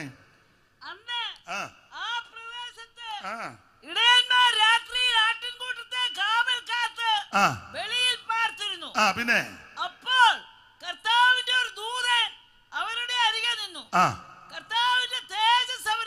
അതെ, ആ ഭാഗമൊക്കെ നിങ്ങൾക്കറിയാം. വിഷയമല്ലാത്ത കൊണ്ട് തൊട്ടങ്ങ് പോകുക. ഇതെല്ലാം നിങ്ങൾക്ക് അറിവുള്ള കാര്യമാണ്. അപ്പോൾ യേശുക്രിസ്തുവിന്റെ തിരുപ്പിറവി, ആ തിരുപ്പിറവിയോടുള്ള സംബന്ധിച്ച് നടന്നൊരു സംഭവമാണ്. ആ കണ്ണികയ്ക്കകത്ത് 2-ാം അധ്യായത്തിന്റെ 8 മുതൽ 13 വരെയുള്ള തിരുവെഴുത്തിൽ പല കാര്യങ്ങൾ രേഖപ്പെടുത്തി. ക്രിസ്തുവിന്റെ തിരുജനനം, ആ തിരുജനനത്തിൽ എന്തോ സംഭവിച്ചു. ഒന്ന്, ഇങ്ങനെ ഞാൻ എപ്പോഴും പറയും, ഒന്ന് ഇരുട്ട് മാറി. കാരണം രാത്രിയിലായി സംഭവം നടക്കുന്നത്. രാത്രിയിൽ അങ്ങനെ ഫലമുണ്ട് രാത്രിയിൽ. അപ്പൊ രാത്രിയിൽ ഒരു വെളിച്ചം, ഒരു പ്രകാശം മിന്നി. അപ്പൊ അതിന്റെ അർത്ഥം എന്നാ? ഇരുട്ട് മാറി. ഒന്നുകൂടെ തെളിച്ചു പറഞ്ഞാൽ സുവിശേഷം ഇരുട്ട് മാറ്റുന്ന മാർഗമാണ്. ജീവിതങ്ങളുടെ ഇരുട്ട്, കുടുംബത്തിന്റെ ഇരുട്ട്, ദേശത്തിന്റെ ഇരുട്ട്, സംസ്ഥാനങ്ങളുടെ ഇരുട്ട്, രാജ്യങ്ങളുടെ ഇരുട്ട്, സാമ്രാജ്യങ്ങളുടെ ഇരുട്ട് മാറ്റുവാൻ കഴിവുള്ള ഒരേ ഒരു മാർഗം അത് സുവിശേഷമാണ്. ഒരു കാലത്ത് ഇവിടെ അല്ല ഇരുട്ടല്ലായിരുന്നോ? ഇരുട്ടായിരുന്നു. ഇപ്പം ഈ വട്ടത്തിന്റെ കാര്യമല്ല പറഞ്ഞ്, അന്ധകാര നിബിഡമായ ജീവിതം. മനുഷ്യനെ മനുഷ്യനായിട്ട് കാണത്തില്ല, മൃഗത്തിന് തുല്യമായിട്ടാ അല്ല. ഇപ്പം പണ്ട് എസ് രാധാകൃഷ്ണൻ പറഞ്ഞ പോലെ ഈ മൃഗത്തോട് മനുഷ്യനെ തുലനപ്പെടുത്തരുതെന്നാ പുള്ളി പറഞ്ഞത്. സർവേപ്പള്ളി രാധാകൃഷ്ണൻ, എസ് രാധാകൃഷ്ണൻ, അദ്ദേഹത്തിന് ഏതാണ്ട് 28 ഡോക്ടറേറ്റോളം ഉണ്ടായിരുന്നെന്നാ. ഷൗമേല് സാറേ ഇല്ലയോ? എസ് രാധാകൃഷ്ണൻ സർവേപ്പള്ളി, അദ്ദേഹം പ്രൊഫസർ ആയതുകൊണ്ട് ജ്ഞാനമുള്ളയാളാണ്.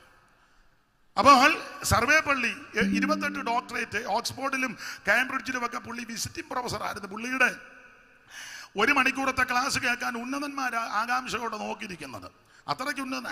അപ്പൊ ആ നല്ല മനുഷ്യൻ പ്രസിഡന്റായിട്ടൊക്കെ ഇരുന്ന ആ നല്ല മനുഷ്യൻ ഒരിക്കൽ പറഞ്ഞെന്നാ പറയുന്നത്, മനുഷ്യനെ മൃഗത്തോട് തുലനം ചെയ്യരുത്. അതിന് കാര്യവും പുള്ളി പറഞ്ഞു. അതെന്താ സാറേ എന്ന് ചോദിച്ചു. പറഞ്ഞു, മൃഗത്തിന്റെ സ്റ്റാൻഡേർഡ് പോകുമെന്ന്. ഈ മൃഗത്തിൻ്റെതായ ചില സ്റ്റാൻഡേർഡ് ഉണ്ട്. ഇല്ലയോ അച്ഛാ? ഉണ്ട്. ഉദാഹരണമാ. മൃഗത്തിന് സ്റ്റാൻഡേർഡ് ഉണ്ട്. ഒരു ചെറിയ ഉദാഹരണം, നിങ്ങളുടെ വീട്ടിൽ ചിലർ പട്ടിയെ വളർത്തുന്നുണ്ട്, അല്ലെ അപ്പുറത്തെ വീട്ടിലുണ്ട്, അല്ലെ പരിചയമുള്ളിടത്തുണ്ട്. അപ്പോൾ 5 മാസം കഴിഞ്ഞ് അന്നിൽ യജമാനം വന്ന ഉടനെ വാലുവൊക്കെ ചാട്ടി എന്തോ ഒരു നന്ദിയാ. ആ സ്റ്റാൻഡേർഡ് പോലും സ്വന്തം പെമ്പിള്ളക്കോ പിള്ളേർക്കോ ഇല്ല. ഒരാഴ്ച ഒന്ന് കഴിഞ്ഞ് വന്നാൽ മതി, ഉടനെ തള്ള കൊച്ചും വരുന്നുണ്ട്. എല്ലാവരുടെയും കാര്യമല്ല. മമ്മി, പപ്പ, കുപ്പ, ഇതൊക്കെ പറയുന്നതൊക്കെ ഇതിനകത്ത് ഇരിപ്പുണ്ടെന്ന് പിന്നെ നോട്ടം ഇരുമ്പം കാണുമ്പോൾ അറിയാം. എല്ലാവരും അല്ലെങ്കിലും മിക്കവരും. അപ്പോൾ മൃഗത്തിന് അതിന്റെ സ്റ്റാൻഡേർഡ് ഉണ്ട്. 5 മാസം കഴിഞ്ഞാൽ യജമാനം വരുമ്പോൾ ആ നായ വാലുവൊക്കെ ആട്ടി എന്തോ ഒരു യജമാന സ്നേഹവും ഭക്തിയാ. അതെ, മാത്രമാണോ? നിങ്ങൾക്കറിയാം, നായയുടെ ഗുണങ്ങളിൽ വേറൊരു ഗുണം ഞാൻ എപ്പോഴും പറയും, 1 കഷണം ഇറച്ചി കൊടുത്താലും 10 കഷണം ഇറച്ചി കൊടുത്താലും പുള്ളിക്ക് തൃപ്തിയാ. ശ്രദ്ധിച്ചിട്ടില്ലേ? 1 കഷണം കൊടുത്താലും കടിച്ചേച്ച് വാലുമൊക്കെ ആട്ടി നാക്കുമൊക്കെ ഒന്ന് പുറത്തോട്ടിറക്കി തൂത്ത് തുടച്ച് ഇങ്ങനെ നമ്മൾ ചെന്ന ഉടനെ കടിക്ക് പോകും. താൻ എനിക്ക് 1 കഷണമോ തന്നോളൂ, എന്നാ ഒരു കടിക്ക് പോകും. ഇല്ല, എന്നാലും സ്നേഹമാണ്. 10 കഷണം കൊടുത്താലും സ്നേഹമാണ്. അത് നായിൽ നിന്ന് പഠിക്കേണ്ട ഒത്തിരി ഉണ്ട്. നമ്മുടെ മാസ്യോത്തിന് പോയി ഒരു ചെറിയ വീസ കിട്ടിയെങ്കിലോ നമ്മൾ ചോദിക്കും, കഴിച്ചോ? കഴിച്ചില്ലേ? കഴിച്ചു. കിട്ടിയില്ലേ? കിട്ടി. ഉണ്ടായിരുന്നല്ലോ. കാണുമായിരിക്കും. ഉണ്ടോ? അത് മുഴുവൻ കലക്ക് കാടിയാക്കി വെച്ചേ പോവുള്ളൂ. പക്ഷെ നായിൽ നിന്ന് പഠിക്കേണ്ടത് ഒത്തിരി ഉണ്ട്. മാത്രമാണോ നായയുടെ ഒരു പ്രത്യേകതയും കൂടെ പറയാം. ഒത്തിരി ഉണ്ട്. ഒരു പ്രത്യേകതയും കൂടെ, നല്ല ശ്രദ്ധ. എത്ര ഉറക്കമാകുന്നതിന് ശ്രദ്ധയാ ഇല്ലേ? എത്ര ശ്രദ്ധയാ നായിക്ക്, നല്ല ശ്രദ്ധയാ. എത്ര ഉറക്കമാകുന്നതിലും നല്ല ശ്രദ്ധയാ. നമ്മളോ സ്റ്റേജിലിരുന്ന് വരെ ഉറങ്ങുക, ആശീർവാദം പറഞ്ഞാലും എഴുന്നേക്കാത്തവരുണ്ട്. സഭായത്തിന് വന്ന് കുത്തിയിരുന്നങ്ങ് ഉറങ്ങും. ഞങ്ങളുടെ അവിടെയും 1-2 എണ്ണം വരുന്നു ഉറങ്ങാനായിട്ട് തന്നെ. അയ്യോ, അതുങ്ങൾ വായും പൊളിച്ചങ്ങ് ഉറങ്ങുക. പണ്ടൊരു തള്ളയോട് ഞാൻ ചോദിച്ചു, ഇപ്പം ഇടയ്ക്ക് വരുന്ന ഉറങ്ങുക എന്ന്. കാഴ്ചകൾ കാണുക. എന്നാ ഉറങ്ങുക എന്ന് തള്ള പറയുന്നില്ല, കാഴ്ചകൾ കാണുക. അതല്ല വിഷയം. ഉടനെ ചേർത്ത് പറയാ, എന്നെ കാണിക്കുന്നതൊക്കെ ക്ലിയറായിട്ടാണ്. അതാകലും. അപ്പൊ നായയുടെ ഒരു പ്രത്യേകത, എത്ര ഉറക്കത്തിലാന്നേലും നല്ല ശ്രദ്ധാലുവാ. മൃഗത്തിന് അതിന്റെ സ്റ്റാൻഡേർഡ് ഉണ്ട്. വീട്ടിൽ വളർത്തുന്ന പശുവിന് അതിന്റെ നന്ദി ഇല്ലയോ? സ്റ്റാൻഡേർഡ് ഉണ്ട്.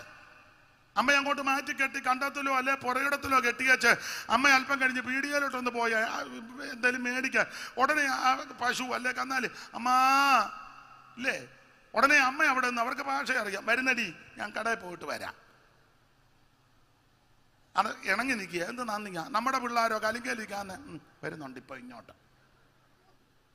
ആരാടാ? ഓ ഞങ്ങളുടെ കുപ്പ ഉണ്ടോ. അതാ എസ് രാധാകൃഷ്ണൻ പറഞ്ഞത്, മനുഷ്യനെ മൃഗത്തോട് തുലനപ്പെടുത്തരുത്, മൃഗത്തിന്റെ സ്റ്റാൻഡേർഡ് പോകും. വിലാപങ്ങളുടെ പുസ്തകത്തിൽ ഒരു വാക്യമുണ്ട്, കുറുനരികള് മുല കാണിച്ച് കുഞ്ഞുങ്ങളെ കുടിപ്പിക്കുന്നു. അതിന്റെ സ്റ്റാൻഡേർഡ്. കുറുനരികള് മുല കാണിച്ച് കുഞ്ഞുങ്ങളെ പാല് കുടിപ്പിക്കുന്നു. നമ്മുടെ ആൾക്കാരോ പെറ്റിട്ടേച്ചങ്ങ് പോകുമല്ലോ, കൊച്ചിന് മുലപ്പാല് പോലും ചിലത് കൊടുക്കത്തില്ല. ചിലരെ കാശുണ്ടാക്കാൻ ആർത്തിയോട് ഓടുക. ഇപ്പൊ നിങ്ങൾ പറയും തനിക്ക് അങ്ങനെ പറഞ്ഞാൽ മതി, ഞങ്ങൾ എന്ത് കഷ്ടപ്പെട്ട ജീവിക്കുന്നത്. ആയിക്കോട്ടെ, ഞാൻ വേണ്ട പുസ്തകത്തിന്റെ വെളിച്ചത്തിൽ പറയുക. ഹന്നായിക്ക് പള്ളിയിൽ പോയി പ്രാർത്ഥിച്ചൊരു കൊച്ചിനെ കിട്ടി. അവൻ എൽക്കാനാ പറഞ്ഞു, അന്നാമ്മേ പള്ളിയിൽ പോയി പ്രാർത്ഥിച്ച് കിട്ടിയ കുഞ്ഞ, എന്റെ ഭാഷയാ പള്ളി കുഞ്ഞാ, പള്ളിക്ക് കൊടുക്കാം. അന്നാമ്മ പറഞ്ഞു പള്ളിക്ക് കൊടുക്കാം, പക്ഷേ അതിന്റെ മുലകുടി ഒന്ന് മാറട്ടെ. അതുപോലും മനുഷ്യൻ കാണിക്കുന്നില്ലല്ലോ. കുഞ്ഞിനെ പ്രസവിച്ച് കൊടുത്തേച്ച് അമ്മയുടെ കയ്യിലോട്ട് കൊടുത്തേച്ച് ഓടുക. ഒരു വർഷമെങ്കിലും ഒന്ന് അവധി എടുക്കേ കുഞ്ഞുമായിട്ടെ. അമ്മയുടെ ഓരം ചേർന്ന് കിടന്ന് അമ്മ ചൂടൊക്കെ ഒന്ന്, അതിന് അമ്മയ്ക്ക് ചൂട്, അമ്മയുടെ ചൂട് കിട്ടണം. അതിന് എന്തുവാ നാടൻ ഭാഷ അനച്ച പറ്റിയെന്ന, അങ്ങനെ അനച്ച പറ്റി. അത് കൊച്ചു കുഞ്ഞു ഉപദേശം ഒരു വരി എഴുതി, അനച്ച പറ്റി വസിപ്പാൻമാറും അതിനു വേണ്ട സമസ്ത വഴിയും അനച്ചപ്പറ്റി വസിപ്പാൻമാറും അതിനു വേണ്ട സമസ്ത തനിക്കു ലഭിച്ച കഴിവ് പോൽ കൊടുത്തു പോറ്റുന്നതിന്റെ തള്ളയും, തനിക്കു ലഭിച്ച കഴിവ് പോൽ കൊടുത്തു പോറ്റുന്നതിന്റെ തള്ളയും. കോഴി തന്റെ കുഞ്ഞു കോഴിയെ എൻ കാന്തനെ തൻ കീഴിൽ വെച്ച് വളർത്തും മോദമാ. കോഴി തന്റെ കുഞ്ഞു കോഴിയെ എൻ കാന്തനെ തൻ കീഴിൽ വെച്ച് വളർത്തും മോദമാ. അനച്ചപ്പറ്റി വസിപ്പന്മാർ അതിനു വേണ്ട സമസ്ത വഴിയും അനച്ചപ്പറ്റി അതിനു വേണ്ട സമസ്ത വഴി തനിക്ക് ലഭിച്ച കഴിവ് പോലെ കൊടുത്തു പോറ്റുന്നത് തള്ളയും, തനിക്കു ലഭിച്ച കഴിവ് പോലെ കൊടുത്തു പോറ്റുന്നതിന്റെ തള്ളയും. എന്നെനിക്കൻ ദുഃഖം തീരുമോ പൊന്നു കാന്ത നിൻ സന്നിധിയിലെന്നു ചേരും ഞാൻ. എന്നെനിക്കൻ ദുഃഖം തീരുമോ പൊന്നു കാന്ത നിൻ സന്നിധിയിലെന്നു വന്നു. അപ്പൊ ശ്രദ്ധിക്കുക, കുറുനരികള് അതിന്റെ മുല കാണിച്ചു കുഞ്ഞുങ്ങൾക്ക് അവൻ അതിന് പാല് കൊടുക്കുക. അതുപോലും പല മനുഷ്യരും ചെയ്യുന്നില്ല. സ്വന്തം കുഞ്ഞുങ്ങളെ പ്രസവിച്ച് അധ്വാനിക്കാൻ പോകുക, ബദ്ധപ്പാടാ. കുഴപ്പമൊന്നുമില്ല, അമ്മയുടെ അനച്ച പറ്റി വേണം കുഞ്ഞുങ്ങൾ വളരാൻ. പാശ്ചാത്യ നാടുകളിലും ഇപ്പൊ ഇവിടെയൊക്കെ അങ്ങനെ ആ കുഞ്ഞുങ്ങളായി കഴിയുമ്പം അങ്ങ് കൊണ്ടങ്ങ് മാറ്റി കിടത്തണം. അത് അവരുടെ സായിപ്പിൻ്റെതാ. സായിപ്പിന്റെ എല്ലാം ഒന്നും എടുക്കണ്ട. അതുകൊണ്ട് തന്നെ കുഴപ്പം മറ്റൊന്നുമില്ല. ഈ തള്ള പ്രായമായി അങ്ങേയറ്റം പറ്റി കിടക്കുമ്പോൾ തള്ളേനെ ഒറ്റക്കിട്ടേച്ച് മോളും മരുമകനും മോളും മക്കളും കൊച്ചുമക്കളും ഒക്കെ എവിടെയെങ്കിലും ഹോട്ടലിലോ അന്യരാജ്യത്തോ ആയിരിക്കും. നീ എവിടെയെങ്കിലും കിടക്കും. നീയും ചെയ്തത് അതല്ലേ? എല്ലാം പിടികിട്ടുന്നുണ്ടോ? പിന്നെ ഡ്രൈവറിന്റെ ഭാര്യയോ അല്ലെ വേലക്കാരിയോ ഒക്കെ ആയിരിക്കും തള്ളയ്ക്ക് വെള്ളം കൊടുക്കുന്നത്. ഇപ്പൊ പിന്നെ മൊബൈലിൽ കാണാം, രായമ്മയെ ഒന്ന് കാണിച്ചിടി അമ്മച്ചി, ഉമ്മ, എന്റെ ഉമ്മ 10 മാസം നൊന്ത് വേദനിച്ച് പ്രസവിച്ച തള്ളയോടാന്നോ? തങ്ക അമ്മയുടെ താടി ഒന്ന് ചരിഞ്ഞിരിക്കുന്നടി. തങ്കയായതെല്ലാം പിടിച്ച് ആരോട് പറയാനാ? വേറെ പുസ്തകത്തിലെ പ്രമാണം ഞാൻ പറയാം. യാക്കോബ് മരിക്കുമ്പോ പിള്ളേരെല്ലാം മട്ടം ഉണ്ടായിരുന്നു. വിതയ്ക്കുന്നത് കൊയ്യും, ആ ഭാഗം അങ്ങ് വിടുക. അപ്പോൾ ഇന്ന് രാത്രി ഓർപ്പിക്കട്ടെ, മൃഗത്തിന്റെ സ്റ്റാൻഡേർഡ് പോലും ചില മനുഷ്യർക്കില്ല. അതിന് അതിൻ്റെതായ സ്റ്റാൻഡേർഡുണ്ട്. അതുകൊണ്ട് ഇന്ന് രാത്രി എനിക്ക് ഓർമ്മിപ്പാനുള്ളത് സുവിശേഷം. എന്തുവാ സുവിശേഷം? സുവിശേഷത്തിന്റെ വിശേഷതകളാ പറഞ്ഞു വരുന്നത്. കർത്താവിന്റെ മഹത്വം, യേശുക്രിസ്തുവിന്റെ ജനനം, ആ ജനനത്താൽ സംഭവിച്ചത് ഇരുട്ട് മാറി. മനുഷ്യവർഗത്തിന്റെ രാഷ്ട്രങ്ങളുടെ ഇരുട്ട് മാറ്റുന്ന മാർഗമാ സുവിശേഷം. മാത്രമാണോ ആ ഭാഗം പഠിക്കുമ്പോൾ ഭയം മാറി. ഭയപ്പെടേണ്ട, നിന്റെ ഭയത്തെ മാറ്റുന്ന മാർഗമാ സുവിശേഷം. 3 അവിടെ എഴുതിയിട്ടുണ്ട്. സകല ജനത്തിനും ഉണ്ടാകുവാനുള്ള മഹാസന്തോഷം. സുവിശേഷം സന്തോഷം തരുന്ന മാർഗമാ. ധാന്യവും വീഞ്ഞും വർദ്ധിച്ചപ്പോൾ അവർക്കുണ്ടായതിലും അധികം സന്തോഷം പ്രദാനം ചെയ്യുന്ന ഒരേ ഒരു മാർഗം അത് സുവിശേഷമാണ്. മാത്രമാണോ നിങ്ങൾക്കൊരു രക്ഷിതാവ്. അപ്പൊ സുവിശേഷത്തിന്റെ വിശേഷത, നമ്മളെ രക്ഷിക്കുന്ന ഒരുവനുണ്ട്. അതാണ് നല്ല വാർത്ത, സദ്വർത്തമാനം, സന്തോഷ വാർത്തയാ. യേശു ക്രിസ്തുവിന്റെ ജനനം നല്ല വാർത്തയാ, അല്ല മരണവും നല്ല വാർത്തയാ. ക്രിസ്തുവേശുവിന്റെ മരണം ഒരു നല്ല വാർത്തയാ. ഈ മരണം എന്നുള്ളത് സാധാരണ ലോകത്തിന്റെ ഗതി അനുസരിച്ച് മരണം നല്ല വാർത്തയല്ല. ഇന്ന് രാത്രി ഈ കൺവെൻഷനിൽ വന്നേച്ച് സൈമൺ പാസ്റ്ററോട് പറയാ, ഇന്നയാള് മരിച്ചു. ഉടനെ പുള്ളി പറയാ, ഞാനൊരു നല്ല വാർത്ത പറയാൻ പോവാ, തെക്കേലെ നമ്മുടെ വേവിച്ചായ മരിച്ചു. നല്ല പുള്ളി പറയുമെന്ന് എനിക്ക് തോന്നുന്നില്ല. സങ്കടത്തോടാ, കേൾക്കുന്നവർക്കും സങ്കടമാ. മരണം നല്ല വാർത്തയല്ല. എപ്പോഴും ദുഃഖവും മനോവേദനയും ആ മരിച്ച വ്യക്തിയോട് ബന്ധപ്പെട്ട് നിൽക്കുന്നവർക്കൊക്കെ മനസ്സിന് വിഷമമുണ്ടാക്കുന്ന വാർത്തയാ മരണ വാർത്ത. എന്നാൽ അതിൽ നിന്നെല്ലാം വ്യത്യസ്തമാ യേശു ക്രിസ്തുവിന്റെ മരണം. എന്താ യേശു ക്രിസ്തുവിന്റെ മരണത്തിന്റെ വാർത്ത സന്തോഷ വാർത്തയാകാൻ കാരണം? അതാ വാക്യത്തിൽ തന്നെ എഴുതിയിട്ടുണ്ടല്ലോ. സന്തോഷ വാർത്ത ആകാൻ കാരണം വായിച്ചേ 15:3 കൊരിന്ത്യർക്ക് എഴുതിയ 1-ാം ലേഖനം 15-ാം അധ്യായത്തിന്റെ 3-ാം വാക്യം. എന്താ ഇത് സന്തോഷ വാർത്തയാകാൻ കാരണം? വായിരേ, ക്രിസ്തു നമ്മുടെ പാപങ്ങൾക്ക് വേണ്ടി തിരുവെഴുത്തുകളിന് പ്രകാരം മരിച്ചു. അപ്പോൾ യേശു ക്രിസ്തുവിന്റെ മരണം സന്തോഷ വാർത്തയാകാൻ കാരണം നമ്മുടെ പാപങ്ങൾക്ക് വേണ്ടിയാണ് യേശു മരിച്ചത്. ഇങ്ങനെ പാപങ്ങൾക്ക് വേണ്ടി മരിക്കാൻ വന്ന ആരുമില്ല, ആരും മരിച്ചിട്ടില്ല. മനുഷ്യവർഗത്തിന്റെ പാപത്തിന് പരിഹാരം വരുത്തുവാൻ മരിച്ചവൻ ഒരുവൻ മാത്രമേ ഉള്ളൂ. അത് ഞാനും നിങ്ങളും ആരാധിക്കുന്ന, നമ്മെ രക്ഷിച്ച് നമ്മുടെ പാപത്തെ മോചിച്ച നസറേയനാകുന്ന യേശു ക്രിസ്തു. ചില മിനിറ്റുകൾ കഴിയുമ്പോൾ സ്വോത്രകാഴ്ച എടുക്കും. ഇതൂടൊന്ന് ഒരു പോയിന്റ് നിർത്തി വെച്ച് വരാം. എന്താ അതോ ഇപ്പം വേണോ? ആരും പോകുകയല്ല, എല്ലാരും തരും. അപ്പൊ ശ്രദ്ധിച്ചേ, എന്താണ് ഈ വാർത്ത? യേശു ക്രിസ്തുവിന്റെ മരണം ഇത് നല്ല വാർത്തയാ. 1-2 കാര്യം പറയാ. ഈ മരണത്തിന്റെ വിശേഷത, എല്ലാവരുടെയും മരണം പോലല്ല യേശുവിന്റെ മരണം. എല്ലാവരുടെയും മരണം പോലെ യേശുവിന്റെ മരണത്തെ കാണരുത്. എന്താ യേശുവിന്റെ മരണത്തിന്റെ പ്രത്യേകത? വാക്യങ്ങൾ എടുത്ത് വായിപ്പിക്കുന്നില്ല. 1, ഈ മരണത്തിന്റെ വിശേഷത, 1 അവിടുന്ന് മരിക്കാനായി ഇങ്ങോട്ട് വന്നത്. ഞാനും നിങ്ങളും എല്ലാം ജീവിക്കാൻ വന്നവരാ. ഇരിപ്പ് കാണുമ്പോൾ അറിയാം, എല്ലാവരും ജീവിക്കാനാ. കുറെ നാളും കൂടെ ജീവിക്കണം. അതല്ലയോ മാപ്പിളയും പെമ്പളും കൂടെ മഞ്ഞത്ത് ഇങ്ങനെ പോകുന്ന കണ്ടിട്ടില്ലേ രാവിലെ?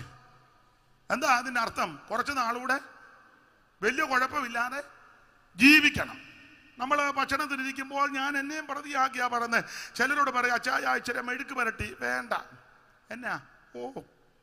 ഇഷ്ടമല്ലേ? ഇഷ്ടമാ, പക്ഷേ എന്നാ ഒരു പപ്പടം. അയ്യോ, എത്ര നാളായി പപ്പടം ഞാൻ. എന്നാ? ഉപ്പല്ലയോ? എന്നാ ഇച്ചിരി ബീഫ് ഒലത്തിയത്. ഒലത്തിയതെന്നൊക്കെ നല്ലതാ, പക്ഷെ വേണ്ട. എന്ത് ചോദിച്ചാലും പുള്ളിക്ക് വേണ്ട. ഒടുവിൽ പുള്ളി ഇങ്ങോട്ട് ചോദിക്കും, പാവയ്ക്കാത്തോരനുണ്ടോ? ഉണ്ട്. ഇച്ചിരി താ. കുക്കുംബർ ഉണ്ടോ? അത് ഇല്ല, ഇപ്പം മേടിച്ചോണ്ട് വരാം. എങ്ങനെയാലും ഇച്ചിരി കൊണ്ടുപോവാ. അപ്പം നമ്മൾ പിന്നെ ഇടഞ്ഞു ചോദിക്കുക, എന്നാ കുറച്ച് നാളുകൂടെ ഒക്കെ ജീവിക്കണമെന്ന് ആഗ്രഹമുണ്ട്. നമ്മളെല്ലാം ഇവിടെ ജീവിക്കാൻ വന്നതാ. അതില്ലേ ചിലത് 8:45 ബൈബിളിൻ്റെ സിബ് ഇടുന്നത്. കാരണം 9-ന് മരുന്നെടുക്കണം, ഇല്ലേ ആള് വീഴും. അതാ ജീവിക്കാനാ. എല്ലാം ഇവിടെ വന്നവരെല്ലാം ജീവിക്കാനാ. നമ്മൾ ചില കടയിൽ ചെന്ന് ചില സാധനമൊക്കെ മേടിക്കുമ്പം ചോദിക്കല്ലേ എന്തോ വിലയാ. ഉടനെ കടക്കാരനല്ലേ, മീൻകാരനല്ലേ, ബിസിനസ്സുകാരൻ പറയും ഇന്ന വിലയാ. ഉടനെ നമ്മൾ ഇത്രയും വിലയുണ്ടോ? സാറേ ജീവിക്കണ്ടേ? അപ്പൊ ഇവിടെ വന്നിരിക്കുന്നവരെല്ലാം ജീവിക്കാൻ വന്നതാ. എന്നാൽ മരിക്കാനായിട്ട് വന്ന ഒരുവൻ മാത്രമേ ഉള്ളൂ, അത് നസറയനാകുന്നു യേശു. എന്തിനാ യേശു മരിച്ചത്? മനുഷ്യവർഗത്തിന്റെ പാപത്തിന് പരിഹാരം വരുത്തുവാൻ. യേശു പറഞ്ഞു മരിക്കാനാ വന്നെന്ന്. മരണത്തിന്റെ വിശേഷതയാ. ഒന്ന്, കൂടെ കൂടെ പറഞ്ഞു, ഒന്ന് മരിക്കാൻ വന്നതാ. രണ്ട്, കൂടെ കൂടെ യേശു പറഞ്ഞു ഞാൻ മരിക്കുമെന്ന്. മനുഷ്യപുത്രൻ മരിക്കും, മനുഷ്യപുത്രനെ കൊല്ലും, മനുഷ്യപുത്രനെ കൊല്ലും. കൂടെ കൂടെ യേശു പറഞ്ഞു. ഇങ്ങനെ പറഞ്ഞ ഏതെങ്കിലും നേതാവുണ്ടോ? ഇവിടെ എത്രയോ മിടുക്കന്മാരും ഉന്നതന്മാരും രാഷ്ട്രീയ പുങ്കവന്മാരും മത നേതാക്കന്മാരും സാമുദായിക ഭരണ പരിഷ്കർത്താക്കളും മതസ്ഥാപകന്മാരും രാജാക്കന്മാരും മിടുക്കന്മാരും ഒക്കെ ധാരാളം പേര് വന്ന ലോകമല്ലയോ? ആരേലും കൂടെ കൂടെ പറഞ്ഞോ ഞാൻ മരിക്കും മരിക്കും മരിക്കും മരിക്കും? ആമൻ. എല്ലാവരും വെട്ടിപ്പിടിക്കാൻ നടക്കുക. പക്ഷേ കൂടെ കൂടെ മരിക്കുമെന്ന് പറഞ്ഞ ഒരുവനേ ഉള്ളൂ, അത് നസറയനാകുന്ന യേശു ക്രിസ്തു മാത്രമാണ്. മൂന്ന്, എങ്ങനെ മരിക്കുമെന്ന് യേശു പറഞ്ഞു. ഇവിടെ ഇരിക്കുന്ന നമുക്ക് ആർക്കും പറയാനൊക്കത്തില്ല. എങ്ങനെ ജെയിംസ് മാസ്റ്റർക്ക് പറയാൻ പറ്റുമോ ഇന്ന വിധത്തിലാ മരിക്കുന്നെന്ന്? മരിക്കാതിരിക്കട്ടെ എന്നാ എൻ്റെ ആഗ്രഹം. എന്നാലും നോട്ടോ ഇരിപ്പം കണ്ടിട്ട് ഇന്ന വിധത്തിലാ മരിക്കുന്നെന്ന് എനിക്കും പറയാനൊക്കത്തില്ല, ഈ കർത്തദാസന്മാർക്ക് ആർക്കും പറയാനൊക്കത്തില്ല. പക്ഷേ യേശു ക്രിസ്തുവിന്റെ മരണത്തിന്റെ വിശേഷത അവിടുന്ന് കൂടെ കൂടെ പറഞ്ഞ് ഇന്ന വിധത്തിലാ മരിക്കുന്നത്. മാത്രമാണോ? 4, ആരാ തന്നെ കൊല്ലുന്നത്, കൊല്ലാൻ അതിന് ചുക്കാൻ പിടിക്കുന്നത് ആരാന്ന് യേശു പറഞ്ഞു. ഇന്ന ഇന്ന ആൾക്കാരാ, മഹാപുരോഹിതനും ശാസ്ത്രിമാരും പരീശന്മാരും മതനേതാക്കന്മാരും ഒക്കെ ചേർന്ന എന്നെ കൊല്ലാൻ പ്ലാൻ ഇടുന്നത്. അതും യേശു തെളിച്ചു പറഞ്ഞു. അപ്പോൾ 1, മരിക്കാനായിട്ടാ വന്നത്. 2, മരിക്കുമെന്ന് കൂടെ കൂടെ പറഞ്ഞു. 3, എങ്ങനെ മരിക്കുമെന്ന് പറഞ്ഞു. 4, ആരാ കൊല്ലുന്നെന്നും പറഞ്ഞു. 5, എവിടെ വെച്ച് മരിക്കുമെന്നും പറഞ്ഞു. ഇതിനെല്ലാം വാക്യങ്ങളുണ്ട്. ഇപ്പം നേരമില്ലാത്തത് കൊണ്ടാ അടുത്ത ഭാഗത്തോട്ടൊന്ന് വരണമല്ലോ. ഈ കാര്യം പറഞ്ഞേച്ച് അടുത്ത സ്വോത്രകാഴ്ച കഴിയുമ്പോൾ അടുത്ത വാക്യത്തിലോട്ട് വരും. അങ്ങനെ 2 ഭാഗമായിട്ടാണ് ഇന്നത്തെ ശുശ്രൂഷ. ദൈവത്തിന് മഹത്വം. അപ്പോൾ എവിടെ വെച്ച് മരിക്കും എന്നും യേശു പറഞ്ഞു. എനിക്കോ നിങ്ങൾക്കോ തീർത്ത് പറയാമോ ഞാൻ ഇന്നോട് വെൺമണി വെച്ചേ മരിക്കുമ്പോൾ പറയാൻ പറ്റുമോ? മിക്കതും വെൺമണിയിലും കല്യാത്രയിലും ഒന്നും അല്ല മരിക്കുന്നത്. മിക്കതും മെഡിക്കൽ കോളേജിലും അവിടെ ഇവിടെയൊക്കെ കിടന്ന ആമ്പലിന്റെ വള്ളി പോലെല്ലാം ഇട്ടേച്ച് ഇങ്ങനെ വെള്ളം പോലെ വിറക്കാറാജാകുന്നു. ആർക്കും അത് വരാതിരിക്കട്ടെ എന്നാ എൻ്റെ പ്രാർത്ഥന. ഞാൻ ദൈവമക്കളോടൊക്കെ പറയും, അല്പം സീരിയസ് ആണെന്ന് കണ്ട ഡോക്ടറോട് ചോദിക്കണം എങ്ങനുണ്ട്. അവർ പറയും ഞങ്ങളെ കൊണ്ട് ചെയ്യാവുന്നതെല്ലാം ചെയ്തു, നിങ്ങൾ ദൈവത്തോട് അങ്ങനെ ആണെങ്കിൽ എഴുതി വെപ്പിച്ചേച്ച് എൻ്റെ ഒരു അഭിപ്രായം പറയുക, വീട്ടിൽ കൊണ്ടുവന്ന് സഭയായിട്ട് കൂടി പാട്ട് പാടി പ്രാർത്ഥിച്ച് ആത്മാവിൽ നിറയണം. ഈ പുള്ളി കുറച്ച് നാളൂടെ ജീവിച്ചിരിക്കുവാൻ ദൈവത്തിന് പദ്ധതി കൊണ്ട് പുള്ളിയെ ദൈവം എഴുന്നേൽപ്പിക്കും. അതല്ല ഈ ആഴ്ച തന്നെ പോകേണ്ട കേസാണെങ്കിൽ ഈ പ്രാർത്ഥനയുടെ അന്തരീക്ഷത്തിൽ പോയി തരികയും ചെയ്യും. ഒരു താല്പര്യവും ഇല്ല, പോകാനും താല്പര്യമില്ല. അല്ല, മരിക്കാൻ നമുക്കാർക്കും താല്പര്യമില്ലല്ലോ. ഒരു പാട്ട് കേട്ടിട്ടുണ്ട്, ഏതോ പാർട്ടിക്കാർ പാടിയതാ, മരിക്കാൻ ഞങ്ങൾക്ക് മനസ്സില്ലെന്നാ. പക്ഷേ എഴുതിയ പുള്ളി മരിച്ചു, പാടിയവരും മരിച്ചു, ഇപ്പൊ പാടുന്ന നീയും ചാകും. അപ്പോൾ യേശുക്രിസ്തു എവിടെ വെച്ച് മരിക്കും അതും കൃത്യമായിട്ട് പറഞ്ഞു. പക്ഷേ അതിലൊക്കെ വിശേഷമായ ഒരു കാര്യം, 1, മരിക്കാനായിട്ട് വന്നു. 2, കൂടെ കൂടെ പറഞ്ഞു മരിക്കുമെന്ന്. 3, എങ്ങനെ മരിക്കുമെന്ന് പറഞ്ഞു. 4, ആരാണ് തന്നെ കൊല്ലുന്നത് അതിന് ചുക്കാൻ പിടി അതും പറഞ്ഞു. 5, എവിടെ വെച്ച് മരിക്കുമെന്നും പറഞ്ഞു. അതിലൊക്കെ ഉപരി ആ പറഞ്ഞെടുത്തെല്ലാം ഫുൾ സ്റ്റോപ്പ് ഇടാതെ ചേർത്തൊരു കാര്യം പറഞ്ഞു, മരിക്കും. പറഞ്ഞു നിർത്തിയില്ല, മരിക്കും, 3-ാം നാൾ ഉയർക്കും. അതുകൂടെ പറഞ്ഞാ നിർത്തിയത്. മരിക്കുമെന്ന് പറഞ്ഞെടുത്തല്ല യേശു പറഞ്ഞിട്ട്, നിങ്ങൾ പുസ്തകം വായിച്ചു നോക്കിയോ, മരിക്കുമെന്ന് പറഞ്ഞെടുത്തല്ല യേശു ക്രിസ്തു ചേർത്ത് പറഞ്ഞു 3-ാം ദിവസം ഉയർക്കും. ഇങ്ങനെ പറഞ്ഞ ഏത് നേതാവുണ്ട്? സമർത്ഥനായ സീസറും പ്രശസ്തനായ ഹോമറും സമത്വമറ്റ സോളമൻ തുടങ്ങിയുള്ള വിജ്ഞർ പലരും ഇങ്ങനെ വല്ലതും പറഞ്ഞോ 3-ാം ദിവസം ഉയർക്കും? ഇന്ത്യക്ക് സ്വാതന്ത്ര്യം നേടിത്തന്നവരിൽ പ്രമുഖന രാഷ്ട്രപിതാവെന്നുള്ള ബഹുമതിയുള്ള മഹാത്മജി ജ്ഞാനപ്പെടും പറയും, ഒരു മുട്ടറ്റം മുണ്ടുകൊടുത്ത് ഒരു വടിയും ഒരു ശരണാന്തലും ഒക്കെ പിടിച്ച് അവൻ ആയുധമെടുക്കാതെ സൂര്യൻ അസ്തമിക്കാത്ത രാജ്യത്തോട് മഹാരാജ്യത്തിന് സ്വാതന്ത്ര്യം നേടിത്തരുവാൻ ബന്ധപ്പെട്ട ശ്രേഷ്ഠനാണ് മഹാത്മജി. പക്ഷേ അദ്ദേഹം മരിച്ചു, ഇന്ന് വരെ ഉയർത്തിട്ടില്ല. ഇവിടെ കേരളം ഭരിച്ച മന്ത്രിമാരും രാജാക്കന്മാര് പലരുമുണ്ട്, ഉന്നതന്മാര്. ചിത്തിര തിരുനാൾ അടുത്ത കാലത്താണല്ലോ, ഈ നൂറ്റാണ്ടിന്റെ ആരംഭത്തിലാ. ചിത്തിര, മാർത്താണ്ഡവർമ്മ, വേലു തമ്പി തളവ, രാജാ കേശവദാസ്, പിന്നെ പുറകോട്ട് അങ്ങനെ പോയാൽ മിടുക്കന്മാര്, ചെമ്പകശ്ശേരി രാജ്യം ഭരിച്ചവര്, അതുപോലെ തന്നെ സാമൂതിരിമാര് ഒക്കെ മിടുമിടുക്കന്മാര്, എല്ലാരും ഭരിച്ചു. ഇന്ന് വരെ ഒരെണ്ണം ഉയർത്തിട്ടില്ല. രാഷ്ട്രീയ നേതാക്കന്മാർ, ഉന്നതന്മാര്, സ്റ്റാലിന്, ലെനിന് മാത്രമാണല്ലോ EMS നമ്പൂതിരിപ്പാട്. അടുത്ത കാലത്ത് നമുക്ക് വേണ്ടപ്പെട്ടയാളാ ഉമ്മൻചാണ്ടി അവർകള് ഇപ്പോഴും അവിടെ മെഴുകുതിരി കത്തിക്കുന്നെന്ന് കേൾക്കുന്നു. പക്ഷെ ഇന്ന് വരെ ചാണ്ടിച്ചാൻ ഉയർത്തിട്ടില്ല. ഉയർക്കുമെന്ന് പുള്ളി ജീവിച്ചിരുന്നപ്പോ പറഞ്ഞിട്ടും ഉണ്ടോ? ഇല്ല. അടുത്ത കാലത്ത് DS അച്യുതാനന്ദൻ മരിച്ചു. പാട്ടുകാര് ചൊല്ലി ഇംഗിലാവ് വിളിച്ചു, ഇല്ല ഇല്ല മരിച്ചിട്ടില്ല. മരിച്ചെന്നുള്ളത് സത്യവാ, പക്ഷെ പറയുക മരിച്ചിട്ടില്ല. ഇവരാരും പറഞ്ഞിട്ടില്ല അവൻ 3-ാം ദിവസം ഉയർക്കുമെന്ന്. എന്നാൽ അവൻ യേശു കർത്താവ് പറഞ്ഞെടുത്തല്ല ചേർത്ത് പറഞ്ഞു, മനുഷ്യപുത്രനെ തല്ലും, തുപ്പും, അടിക്കും, ഉപദ്രവിക്കും, ക്രൂശിക്കും, അവൻ മരിക്കും, 3-ാം ദിവസം ഉയർക്കും. ഇന്ന് രാത്രി ഉയർത്തെഴുന്നേറ്റ ഒരുവനേ ഉള്ളൂ, അത് നസറേയനാകുന്ന യേശു ക്രിസ്തു. ആ കർത്താവിന് മഹത്വം കൊടുക്കുക. അതാ സുവിശേഷം, അതാ സുവിശേഷം. ദൈവത്തിന് എന്താ സുവിശേഷം? യേശു ക്രിസ്തു. എന്തിനാ സുവിശേഷം? സകല മനുഷ്യന് രക്ഷപ്പെടാൻ. സുവിശേഷത്തിന്റെ 3 വിശേഷത അത് പറഞ്ഞേച്ച് ബാക്കി ഭാഗം സ്വോത്ര കാഴ്ച കഴിഞ്ഞ് പറയാം. സമയം എന്തുവായി? സമയിച്ച 8 ആയോ 8:30 ആയോ? 8:50 ആയോ? എന്നാ 2 മിനിറ്റ് കൂടി ഇത് പറഞ്ഞേച്ച് സ്വോത്ര കാഴ്ച എടുക്കാം. അത് കഴിഞ്ഞ് വെച്ച് ബാക്കി പറയാം. അതുപോലെ എനിക്കിത് പറയാൻ തുടങ്ങിയാലൊക്കെ ആർത്തിയാ, നിർത്താൻ തോന്നുകയല്ല. ദൈവത്തിന് മഹത്വം. കർത്താവിനെ പറ്റിയല്ലേ ദൈവത്തിന് മഹത്വം. എന്താ സുവിശേഷത്തിന്റെ വിശേഷത?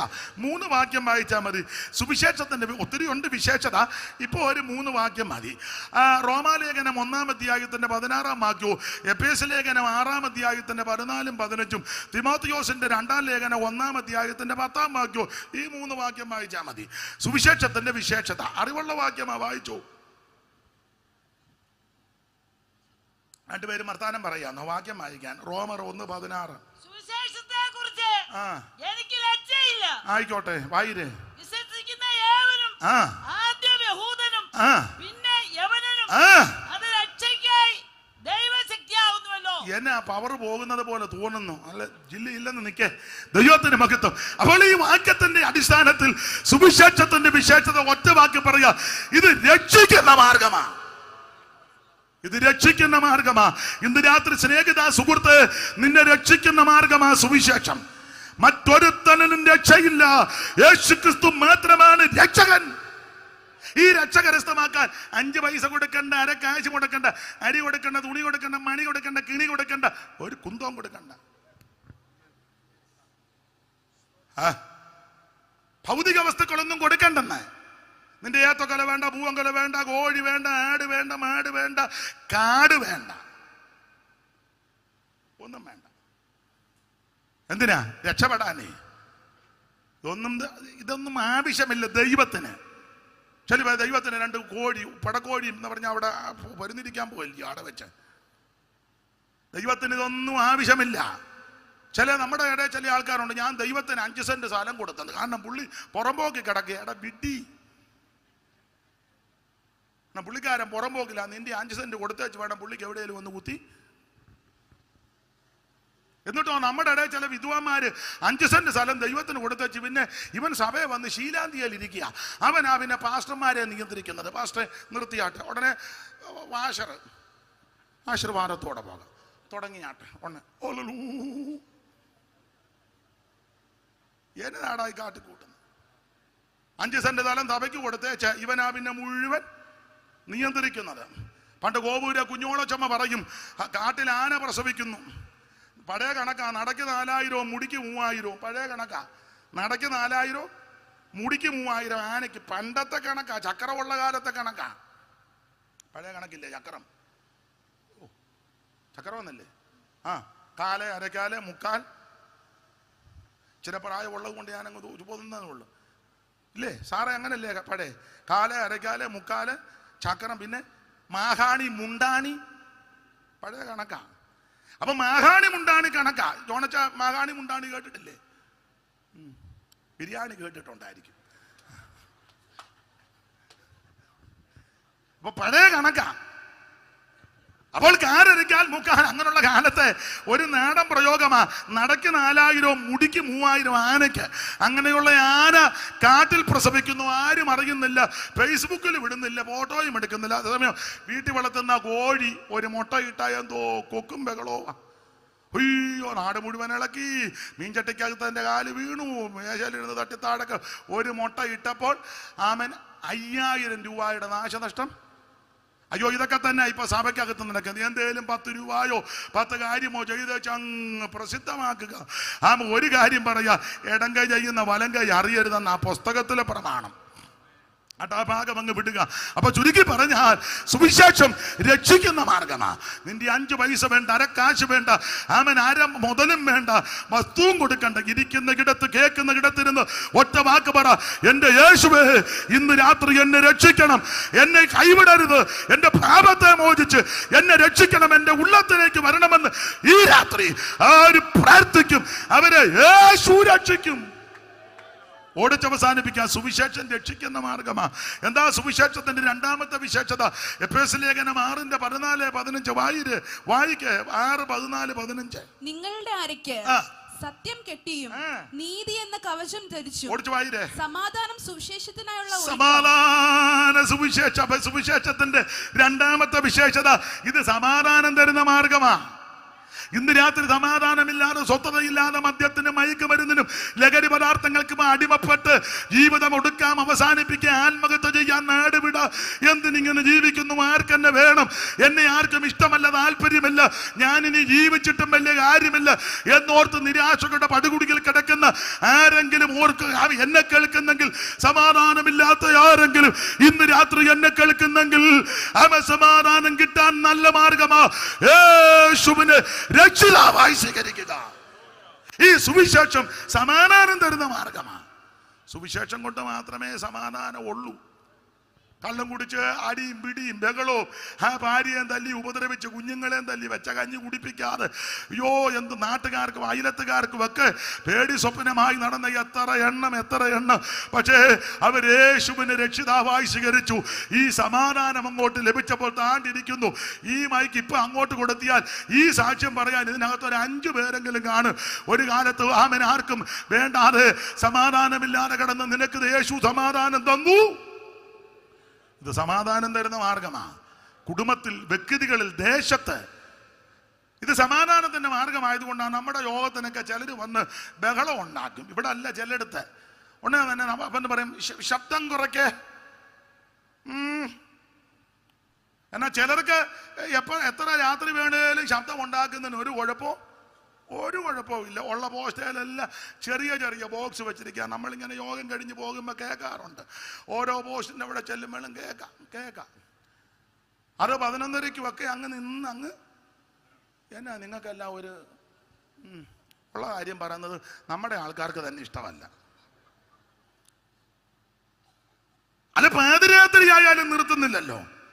കണ്ടിട്ടില്ലേ റോഡ് ബ്ലോക്ക് ചെയ്യുന്നത്? നമ്മൾ അത്യാവശ്യത്തിന് പോകുക, ഉടനെ ചില പൊടിമീശയൊക്കെ പിരിച്ച് ഒരു മുണ്ടുമൊക്കെ കൊടുത്ത് അവൻ്റെ ആ നിപ്പൊക്കെ കാണണം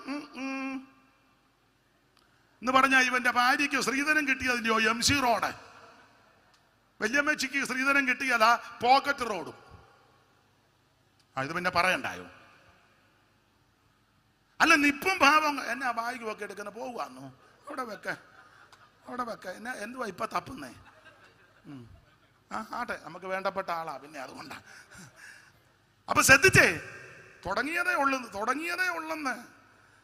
അപ്പൊ ശ്രദ്ധിക്കുക. നമ്മുടെ ചില സാധുവായ ദൈവദാസന്മാർ ഒരു മുക്കിനോ മൂലയ്ക്കോ ഒഴിഞ്ഞ കോണില്ല. നമ്മുടെ ആൾക്കാർ പരസ്യയോഗം നടത്തുന്ന പലരും ആരും കേൾക്കാതിരിക്കാനാ. അതെ, മിക്കവരും നടത്തുന്നത് അങ്ങനെ. ആരും ഇല്ലാത്തടത്ത് പോയി. കാരണം അവർക്കറിയാം ഇത് ആരും കേൾക്കരുതെന്ന്. അതിനാ.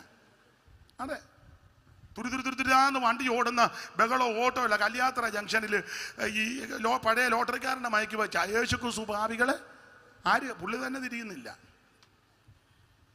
മിക്കവരും നടത്തുന്നത് ആരും കേൾക്കരുതെന്നും പറഞ്ഞ. എന്നിട്ട് തന്നെ ചില ആൾക്കാർ വന്ന് പറയും പോ.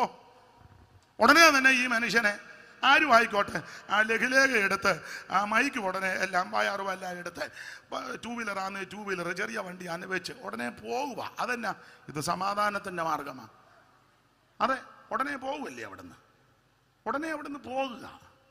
അതെന്നാ ഇത് സമാധാനത്തിൻ്റെയാ. അതേസമയം ഈ പൂഞ്ഞാൻ നീ അങ്ങോട്ട് ചെന്ന് ഇല്ല പാർട്ടിക്കാർ യോഗം നടത്തുന്നത് എന്നേ നീ വലിയ പൂവനാന്നല്ലോ, വെൺമണി പൂവൻ. കോൺഗ്രസോ BJPയോ കമ്മ്യൂണിസ്റ്റുകാരോ ഒരു യോഗം നടത്തുന്നിടത്ത് ഒരു കൊടി, കോൺഗ്രസിന്റെ കൊടിയോ BJPയുടെ കൊടിയോ കമ്മ്യൂണിസ്റ്റുകാരുടെ കൊടിയോ ഒരു കൊടിയും 2 കസേര് 2 പേര് നിന്നെടുത്ത് നീ ഒന്ന് എന്നേ നീ വലിയ മുടുക്കനല്ലയോ, പോ നിന്നെ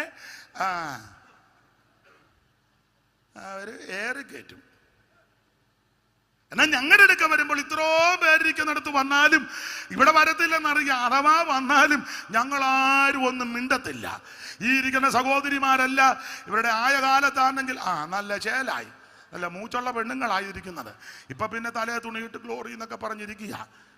ഞങ്ങളുടെ ഒരു തള്ള രക്ഷിക്കപ്പെടുന്നതിന് മുന്നേ വലിയ തൻ്റെ അടി തള്ളയായിരുന്നു. ഞാൻ ചോദിച്ചു, അമ്മച്ചി മരുമക്കളെ തല്ലിയും തൊട്ടോന്നാണ് ഞാൻ കേൾക്കുന്നത്. പിന്നെ 4 എണ്ണത്തിനെ അടിക്കാൻ ശരിയാക്കിയത്. തള്ള രക്ഷിക്കപ്പെട്ടു കേട്ടോ, രക്ഷിക്കപ്പെടുന്നതിന് മുമ്പ്. അപ്പം ഞാൻ ചോദിച്ചു, മൂത്ത മരുമകൻ്റെ പേര് ചോദിച്ചു. പുള്ളിയെ തല്ലിയിട്ടുണ്ട്, അവനെ ഞാൻ കാലുമടക്കി അടിച്ച് തോട്ടിലിട്ട് കയറി വന്നപ്പോൾ ഇസ്റ്റേക്ക് ഇടിച്ച് താത്തന്നു. പക്ഷെ ആ തള്ള രക്ഷിക്കപ്പെട്ട് ദൈവകൃപ വന്നു. എന്ത് കുഞ്ഞാടായിട്ടാ, നീ കണ്ടതല്ലേ, നമ്മൾ പോയി കണ്ടതാ, ഇവനെ ഞാൻ കാണിച്ചതാ. പിന്നെ രാത്രി പോയി അമ്മച്ചിക്ക് വേണ്ടി പ്രാർത്ഥിച്ച് കണ്ടതാ. ഇപ്പോഴും നല്ല അല്ലേ ഈയിടെ എന്നോട് മോള് പറഞ്ഞു, അമ്മച്ചി വടി കൊണ്ട് ഇങ്ങനെ ഒന്ന് മുട്ടിയപ്പോൾ ഞാൻ താഴെ വീണെന്ന്. അമ്മച്ചി അഭ്യാസമൊക്കെ പഠിച്ചതാണ്. അപ്പം ഞാൻ അമ്മച്ചിയോട് ചോദിച്ചു, പണ്ടത്തെ രക്ഷിക്കപ്പെടുന്നതിന് മുമ്പ് ഞാൻ ചോദിച്ചു, അമ്മച്ചി ഇന്നടുത്ത വക്കീലിനെ തല്ലിയെന്നാണല്ലോ കേട്ടതാണ്. പിന്നെ അവനെ ഞാൻ ഒറ്റയടിക്ക് താഴെ കിട്ടി. ഞാൻ ചോദിച്ചു, എങ്ങനാ? ഞാനങ്ങോട്ട് മുച്ചവിടെ കയറി നിന്ന് കണ്ണയ്ക്കൊരടി അടിച്ച് അവൻ കമന്ന് വീണ് ഞാൻ ശരിയാക്കിയെന്ന് പറഞ്ഞു. അല്ല, അങ്ങനത്തെ തള്ളമാരുണ്ടെന്ന്. പക്ഷെ അവര് മാനസാന്തരപ്പെട്ട് ഈ സമാധാന സുവിശേഷം ലഭിച്ചു കഴിഞ്ഞപ്പോൾ അടിക്കും ബഹളത്തിനും പോകുന്നില്ല. അതെന്നാ ഇത് സമാധാനത്തിന്റെ മാർഗമാണ്. പണ്ടുണ്ടായിരുന്ന കുഞ്ഞമ്പീലി, അദ്ദേഹം രക്ഷിക്കപ്പെട്ടു വന്നു. പുള്ളി വലിയ അഭ്യാസമൊക്കെ പഠിച്ച ആളാ അന്നത്തെ കാലത്ത്. അപ്പൊ ഒരാൾ വന്ന് പുള്ളിക്കിട്ട് അടിക്കാൻ വന്നു. പുള്ളി അടിച്ചില്ല. ഇനി വന്ന ഷൈജി പാസ്റ്റർ, പേടിക്കണ്ട, ഒന്നും ചെയ്യാനല്ല. അപ്പൊ കുഞ്ഞമ്പീലി ഇങ്ങനെ നിന്നപ്പോൾ അദ്ദേഹം വലിയ അഭ്യാസിയ, പക്ഷെ മാനസാന്തരപ്പെട്ട് രക്ഷിക്കപ്പെട്ടു. യവന് ഒരു വിഭാഗത്തിൽപ്പെട്ടവനാ, പുള്ളി ആളറിയാതെ അടിക്കാൻ വന്നതാ. അടിക്കാൻ ഇങ്ങോട്ട് വന്നപ്പോൾ കുഞ്ഞമ്പീലി പറഞ്ഞു, കുഞ്ഞെ അടിക്കാനെന്ന് തല്ലരുതെന്നും പറഞ്ഞ് അവൻ ഇങ്ങനെ അങ്ങ് പോയി. തൊടുമർമ്മം അറിയായിരുന്നു. ഇരുന്നു, ഞാൻ തൊടാഞ്ഞാതാ. അസംബ്ലീസ് കോഡിന്റെ പ്രധാനപ്പെട്ട ആളാ പുള്ളിയെ ഞാൻ. അല്ല, അങ്ങനെയുള്ള ആൾക്കാരുണ്ടായിരുന്നെന്ന്. പക്ഷേ അവർ രക്ഷിക്കപ്പെട്ട് കഴിഞ്ഞപ്പോൾ, മാനസാന്തരപ്പെട്ട് കഴിഞ്ഞപ്പോൾ, യേശുവിനെ അറിഞ്ഞു കഴിഞ്ഞപ്പോൾ അടിയുണ്ടാക്കാൻ പോകുന്നില്ല, തടയാൻ പോകുന്നില്ല. പ്രശ്നം വരുമ്പോഴും സ്തോത്രം പറഞ്ഞ് മാറുക. എന്താ ഇതിന്റെ കാരണം? എന്റെ പ്രിയര്, ഇത് സമാധാനത്തിന്റെ മാർഗമാ. ജാതി സ്പർദ്ധ ഉണ്ടാക്കുന്ന മാർഗമല്ല സുവിശേഷം. മറ്റവനെ കുത്തിക്കൊന്നേച്ചു വത്സ, എന്തോ വത്സൻ, അവനെ വകവരുത്തിയേച്ചു വാ, ഞാൻ നിന്നിൽ സംപ്രീതനായി. പിന്നെ ഒറ്റക്കാലിൽ നിന്നാലോ എല്ലാം കാര്യം നടക്കും. മറ്റുള്ളവനെ കൊലയ്ക്ക് കൊടുക്കുന്ന മാർഗമല്ല, അവൻ്റെ അപകരിക്കുന്ന മാർഗമല്ല, അവനെ ഉപദ്രവിക്കുന്ന മാർഗമല്ല. ഈ മഹാരാജ്യം, ഇന്ത്യ രാജ്യം, നാനാജാതി മതസ്ഥരാൽ തിങ്ങിപ്പാർക്കുന്ന നല്ല രാജ്യമാ. ബുദ്ധന്മാരും ജൈനന്മാരും പാഴ്സികളും ഹൈന്ദവരും മുസ്ലിം സഹോദരങ്ങളും ക്രിസ്ത്യാനികളും അഹമ്മദയക്കാരും നിരീശ്വരവാദികൾ ഏത് വിഭാഗത്തിൽപ്പെട്ടവരുമുണ്ട്. ഈ രാജ്യത്ത് സമാധാനം ഉണ്ടാകണം. ഈ രാജ്യം സമാധാനം പ്രാപിക്കണം. ഇവിടെ അലോക്യമോ അടിപിടിയോ മറ്റ് യാതൊരു ദോഷം വരരുത്. രാജ്യത്തിന്റെ അഖണ്ഡതയ്ക്കും രാജ്യത്തിന്റെ അഭിവൃദ്ധിക്കും ദൈവമക്കൾ പ്രാർത്ഥിക്കുന്നുണ്ട്. ഞങ്ങൾ രാജ്യത്തിന്റെ അനുഗ്രഹത്തിന് പ്രാർത്ഥിക്കുന്നവരാ. അതുകൊണ്ടാണ് ഇത് സമാധാനം ഉണ്ടാകണം. അതുകൊണ്ടായി സമാധാന സുവിശേഷം പറയുന്നത്. ഇന്ന് രാത്രി അതാണ് സുവിശേഷത്തിന്റെ വിശേഷത. വിസ്തരിക്കുന്നില്ല, സ്വോത്രകാഴ്ച എടുക്കാൻ പോകുക. സുവിശേഷം രക്ഷിക്കുന്ന മാർഗമാ. സുവിശേഷം സമാധാനം തരുന്ന മാർഗമാ. വായിപ്പിക്കുന്നില്ല. തിമോത്തിയോസിന്റെ 2-ാം ലേഖനം 1:10 വായിക്കുമ്പോൾ സുവിശേഷം ജീവൻ തരുന്ന മാർഗമാ. ഏതാ? മരണത്തിൽ നിന്ന് നിന്നെ രക്ഷിക്കുന്ന മാർഗമാ. ഇന്ന് രാത്രി സുവിശേഷം വിശ്വസിക്ക്. നിനക്ക് നിന്റെ കുടുംബത്തിന് രക്ഷയാ. നിനക്ക് സമാധാനം ഉണ്ടാകും. നിന്റെ കുഞ്ഞുങ്ങൾക്കും സമാധാനം ഉണ്ടാകും. മറ്റൊരുത്തനും രക്ഷയില്ല. യേശുക്രിസ്തു മാത്രം രക്ഷകൻ. ജനേശ്വരം ഭവ്യ ഗുണാത്മക ദിവ്യ ജനേശ്വരം ഭവ്യ ഗുണാത്മക ദിവ്യ ജനേശ്വരം ഭവ്യ ഗുണാത്മക ഭാഗ്യമൃതദായക തിരുപാദം ഗതിനായക തിരുപാദം ഗതിനായക.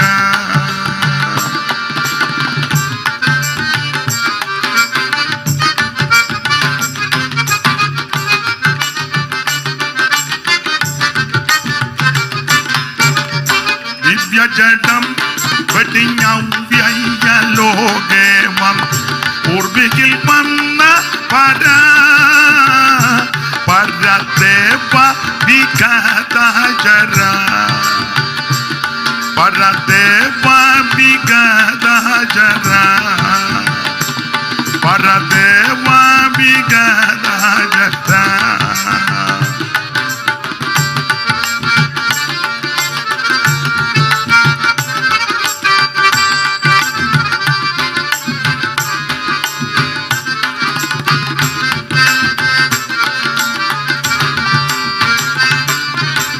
കരമുയർത്തി ദൈവത്തെ മഹത്വപ്പെടുത്താം. സമയം ഒത്തിരി അതിക്രമിച്ചു. ദൂരെ നിന്നൊക്കെ ഈ കൺവെൻഷനിൽ സംബന്ധിക്കുന്ന ധാരാളം ദൈവമക്കളുണ്ട്. അതുകൊണ്ട് അധികം ഇനി ദീർഘമായിട്ട് എടുക്കുന്നില്ല. എൻ്റെ ഭാഷ പറയേണ്ടതെല്ലാം പറഞ്ഞു, അറിയിക്കേണ്ടതെല്ലാം അറിയിച്ചു. അതാണല്ലോ പ്രധാന വിഷയം. എന്നാലും എടുത്ത വാക്യത്തോട് കൂറു പുലർത്തിയില്ലെങ്കിൽ നമ്മുടെ ആൾക്കാർ പറയും, ആ കുഴപ്പമില്ല, എന്നാലും പുള്ളി എടുത്ത വാക്യത്തിൽ നിന്നൊന്നും പറഞ്ഞില്ലെന്ന് പറയും. അല്ലേലും എന്തേലും പറയും. എന്നാ പിന്നെ അതിൽ നിന്ന് ഒന്ന് രണ്ട് കാര്യങ്ങൾ ചിന്തിക്കാം. കവിവാചകം പോലെ. വെളിപ്പാട് പുസ്തകം 5-ാം അധ്യായത്തിന്റെ 12-ാം വാക്യമാണ് നമ്മൾ വായിച്ചത്. അപ്പോൾ വെളിപ്പാട് പുസ്തകം 22 അധ്യായം. വെളിപ്പാട് പുസ്തകത്തിലെ പ്രധാനപ്പെട്ട വിഷയം മുമ്പേ ഓർപ്പിച്ചല്ലോ, യേശു ക്രിസ്തുവിന്റെ വെളിപ്പാട്. 1-ാം അധ്യായത്തിൽ ക്രിസ്തുയേശുവിന്റെ വെളിപ്പാട് വളരെ വ്യക്തമായിട്ട് കാണിച്ചു കൊടുത്തു. 1-ാം അധ്യായത്തിന്റെ 13 മുതൽ താഴോട്ടുള്ള തിരുവെടുത്ത് പഠിക്കുമ്പോൾ ആ കാര്യം രേഖപ്പെടുത്തിയിട്ടുണ്ട്. 1-ാം വാക്യത്തിൽ തന്നെ യേശു ക്രിസ്തുവിന്റെ വെളിപ്പാടാണ്. പല ആൾക്കാരും ധരിച്ചു വച്ചിരിക്കുന്നത് വെളിപ്പാട് പുസ്തകത്തിലെ പ്രധാനപ്പെട്ട വിഷയം 666 അല്ലെങ്കിൽ മഹോപദ്രവമാണ്, അതല്ലെങ്കിൽ സൂര്യനെ അണിഞ്ഞ സ്ത്രീയാണ്, 2 സാക്ഷികളാണ്, ഘോരവും ഭയങ്കരമായ മൃഗമാണ്, പുതിയ യെരൂശലേമാണ്, സിയോനാണ്, അതുപോലെ തന്നെ ജീവജല നദിയാണ്. ഇങ്ങനെയുള്ള വിഷയങ്ങളാണ് പലരും പ്രാധാന്യം കൊടുക്കുന്നത്. അത് തെറ്റാണെന്നല്ല, അതെല്ലാം പ്രധാനപ്പെട്ട വിഷയങ്ങളെങ്കിലും പരമപ്രധാനമായ വിഷയം വെളിപ്പാട് പുസ്തകത്തിലെ വിഷയം യേശു ക്രിസ്തുവിന്റെ വെളിപ്പാടാണ്. ഞാനും നിങ്ങൾ കാണേണ്ട വെളിപ്പാട് ക്രിസ്തുയേശുവിന്റെ വെളിപ്പാടാണ്. ആ വെളിപ്പാട് ഓരോ അധ്യായത്തിലും 1-ാം അധ്യായത്തിൽ ഈ തേജസ്കരിക്കപ്പെട്ട ക്രിസ്തുയേശുവിനെ വെളിപ്പെടുത്തി കൊടുക്കുന്നു. നമുക്കറിയാം വെളിപ്പാട് പുസ്തകത്തിന്റെ വേറൊരു രീതി. ഈ പുസ്തകത്തെ പറ്റി ധാരാളം ആൾക്കാർ വ്യാഖ്യാന പുസ്തകം എഴുതിയിട്ടുണ്ട്. ഇവരൊക്കെ പഠിപ്പിക്കുന്നവരും ഞാനും പ്രിയ ബെന്നിച്ചനും ഒക്കെ ഒന്നിച്ച് ബൈബിൾ കോളേജിൽ പഠിച്ചവരാ.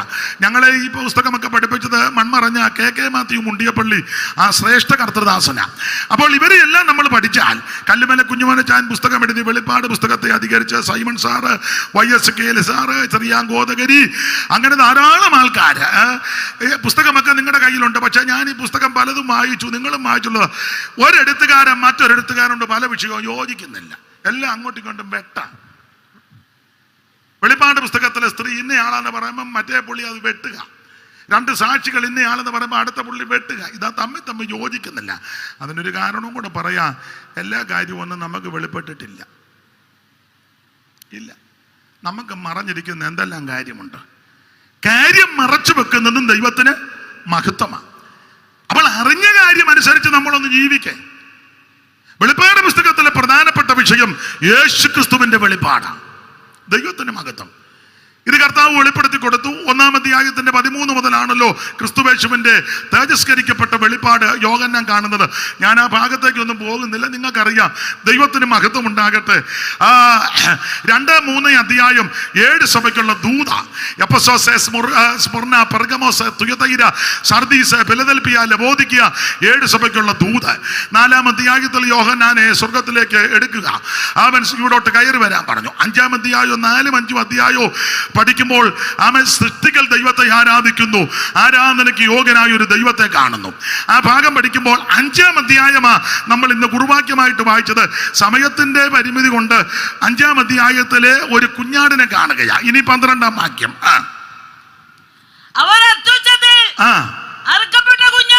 അറക്കപ്പെട്ട കുഞ്ഞാട് ഞാൻ ഓർപ്പിച്ചല്ലോ. 5-ാം അധ്യായത്തിലെ കുഞ്ഞാടിന്റെ 5 പ്രത്യേകത. അതാ ഇന്ന് രാത്രി, അത് പോയിന്റ് മാത്രമേ പറയുന്നുള്ളൂ. എന്നേക്കാൾ അറിവുള്ളവരാ ഇന്ന് രാത്രി എന്നെ കേൾക്കുന്നവർ. 5-ാം അധ്യായം പഠിക്കുമ്പോൾ അറിയാം, വീണ്ടെടുപ്പിന്റെ കാര്യങ്ങൾ അവിടെ രേഖപ്പെടുത്തിയിരിക്കുന്നത്. ആ ഭാഗം നിങ്ങൾക്ക് നന്നായിട്ട് അറിയാം, അതുകൊണ്ട് അതിലോട്ട് കിടക്കുന്നില്ല. 5-ാം അധ്യായത്തിൽ ഒരു കുഞ്ഞാടിനെ കാണുന്നു.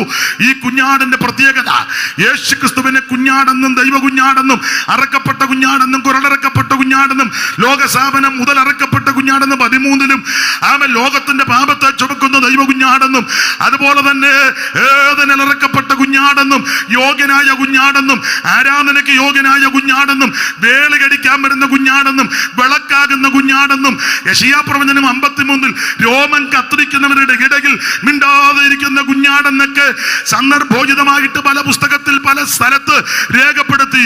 അതുകൊണ്ട് ഉറപ്പിച്ചും തറപ്പിച്ചും പറയാ, ഈ കുഞ്ഞാട് മറ്റാരുമല്ല, നസറയനാകുന്ന യേശു ക്രിസ്തു.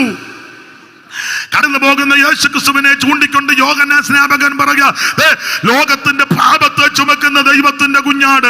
വെളിപ്പാട് പുസ്തകത്തിൽ ഒരു സിംഹാസനത്തിൽ ഒരുവനിരിക്കുന്നു, അകത്തും പുറത്തും മുദ്രകിട്ട ഒരു പുസ്തകം വാങ്ങുവാൻ ആരുമുണ്ടോ എന്ന് ചോദിച്ചപ്പോൾ ആരുമില്ല.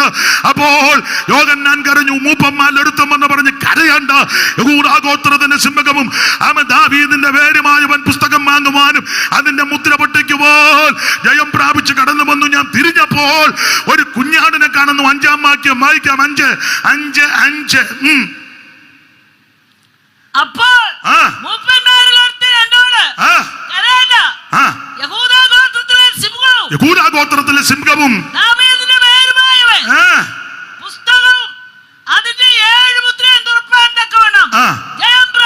ജയം പ്രാപിച്ചു. മുകളിൽ കുഞ്ഞാടിനെ കാണുന്നുണ്ട്. ദൈവത്തിന്റെ മഹത്വം. ഞാൻ സാധാരണ പറയും, യെശയ്യാ പ്രവചനം 53-ൽ ഒരു കുഞ്ഞാടിനെ കാണാം, രോമൻ കത്തിരിക്കുന്നവരുടെ മുമ്പിൽ മിണ്ടാതിരിക്കുന്ന കുഞ്ഞാട്. വെളിപ്പാട് പുസ്തകത്തിലേക്ക് വരുമ്പോൾ കുഞ്ഞാടിന് വിശേഷതകൾ ഒത്തിരി ഉണ്ട്. എന്താ 5-ാം അധ്യായത്തിലെ വിശേഷത? എല്ലാം വ്യാഖ്യാനിച്ചു പോകുന്നില്ല. എന്നോട് സൈമൺ ചാൻ സമയം പറഞ്ഞതുകൊണ്ട് ആ കൃത്യസമയത്ത് തന്നെ അങ്ങ് നിർത്താനാ ഞാനും ആഗ്രഹിക്കുന്നത്. നിർത്തും. പുള്ളി കണ്ണു ഇങ്ങനെ നോക്കുന്നു, നിർത്തും. അപ്പോൾ ഈ കുഞ്ഞാടിന്റെ പ്രത്യേകത എന്താണ്? ഈ കുഞ്ഞാടിന്റെ പ്രത്യേകത 9-ാം വാക്യം വായിച്ച അമ്മാമ 5:9. 5-ാം അധ്യായത്തിലെ കുഞ്ഞാടിന്റെ 5 പ്രത്യേകത. 1 വിശദീകരിക്കുന്നില്ല, കാര്യം പറഞ്ഞങ്ങ് വിടുക. നീ അറുക്കപ്പെട്ടു. അപ്പോൾ 5-ാം അധ്യായത്തിലെ കുഞ്ഞാടിന്റെ 1-ാമത്തെ പ്രത്യേകത അറക്കപ്പെട്ട കുഞ്ഞാട്. അറക്കപ്പെട്ട കുഞ്ഞാടെന്ന് പറഞ്ഞാൽ ഒന്നുകൂടെ മനസ്സിലാക്കിയാൽ രക്തം ചൊരിഞ്ഞ കുഞ്ഞാട്. ഇന്ന് രാത്രി ഈ കുഞ്ഞാടിന്റെ പ്രത്യേകത രക്തം ചൊരിഞ്ഞ കുഞ്ഞാടാ. ആ കുഞ്ഞാട് ഇന്ന് രാത്രി നമ്മുടെ നടുവിൽ വന്നിട്ടുണ്ട്. യേശു ക്രിസ്തുവിന്റെ രക്തം സകല പാപങ്ങളെയും പോക്കി നിന്നെ ശുദ്ധീകരിക്കുന്ന പരിശുദ്ധ രക്തം. ഈ കുഞ്ഞാടിന്റെ പ്രത്യേകത രക്തം ചൊരിഞ്ഞ കുഞ്ഞാടാ. യേശു ക്രിസ്തുവാകുന്ന ദൈവ കുഞ്ഞാടിന്റെ തിരുരക്തം വിശേഷതയുള്ള രക്തമാ. പാപം മോചിക്കുന്ന രക്തം, രോഗം സൗഖ്യമാക്കുന്ന രക്തം, ഹാബേലിന്റെ രക്തത്തെക്കാൾ ഗുണകരമായി സംസാരിക്കുന്ന രക്തം, വിലയേറിയ രക്തം, പുണ്യാക രക്തം. അവൻ മാത്രമാണോ വെളിപ്പാട് പുസ്തകം പഠിക്കുമ്പോൾ നമുക്ക് ജയം തരുന്ന രക്തം. ഇന്ന് രാത്രി പരാജയത്തിന്റെ പടുകുടിയിൽ കിടക്കുന്ന ആരെങ്കിലും എന്നെ കേൾക്കുന്നെങ്കിൽ ഇന്ന് രാത്രി സ്നേഹിത സുഹൃത്ത്, നിന്നോടൊരു കാര്യം പറയാ, നിന്റെ സകല പാപങ്ങളെയും മോചിക്കുന്ന പരിശുദ്ധ രക്തമാണ് യേശുവിന്റെ രക്തം. ഈ കുഞ്ഞാടിന്റെ ഒന്നാമത്തെ പ്രത്യേകത രക്തം ചൊരിഞ്ഞ കുഞ്ഞാട്.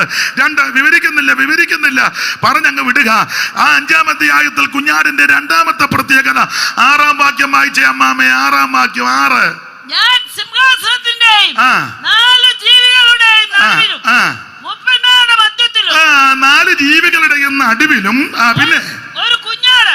മൂപ്പന്മാരുടെ മധ്യത്തിലും, ജീവികളുടെ നടുവിലും മൂപ്പന്മാരുടെ മധ്യത്തിലും ഒരു കുഞ്ഞാട് അറുക്കപ്പെട്ടതുപോലെ നിൽക്കുന്നത്. അപ്പോൾ കുഞ്ഞാടിന്റെ രണ്ടാമത്തെ പ്രത്യേകത ജീവികളുടെയും മൂപ്പന്മാരുടെയും നടുവിൽ നിൽക്കുന്ന കുഞ്ഞാട് എന്ന് പറഞ്ഞാൽ ഈ കുഞ്ഞാടിന്റെ വിശേഷത 2-3 പേർ എവിടെ കൂടി വന്നാൽ, അവിടുത്തെ നാമത്തിൽ വന്നാൽ അവരുടെ നടുവിൽ വരുന്നവനാ കുഞ്ഞാട്.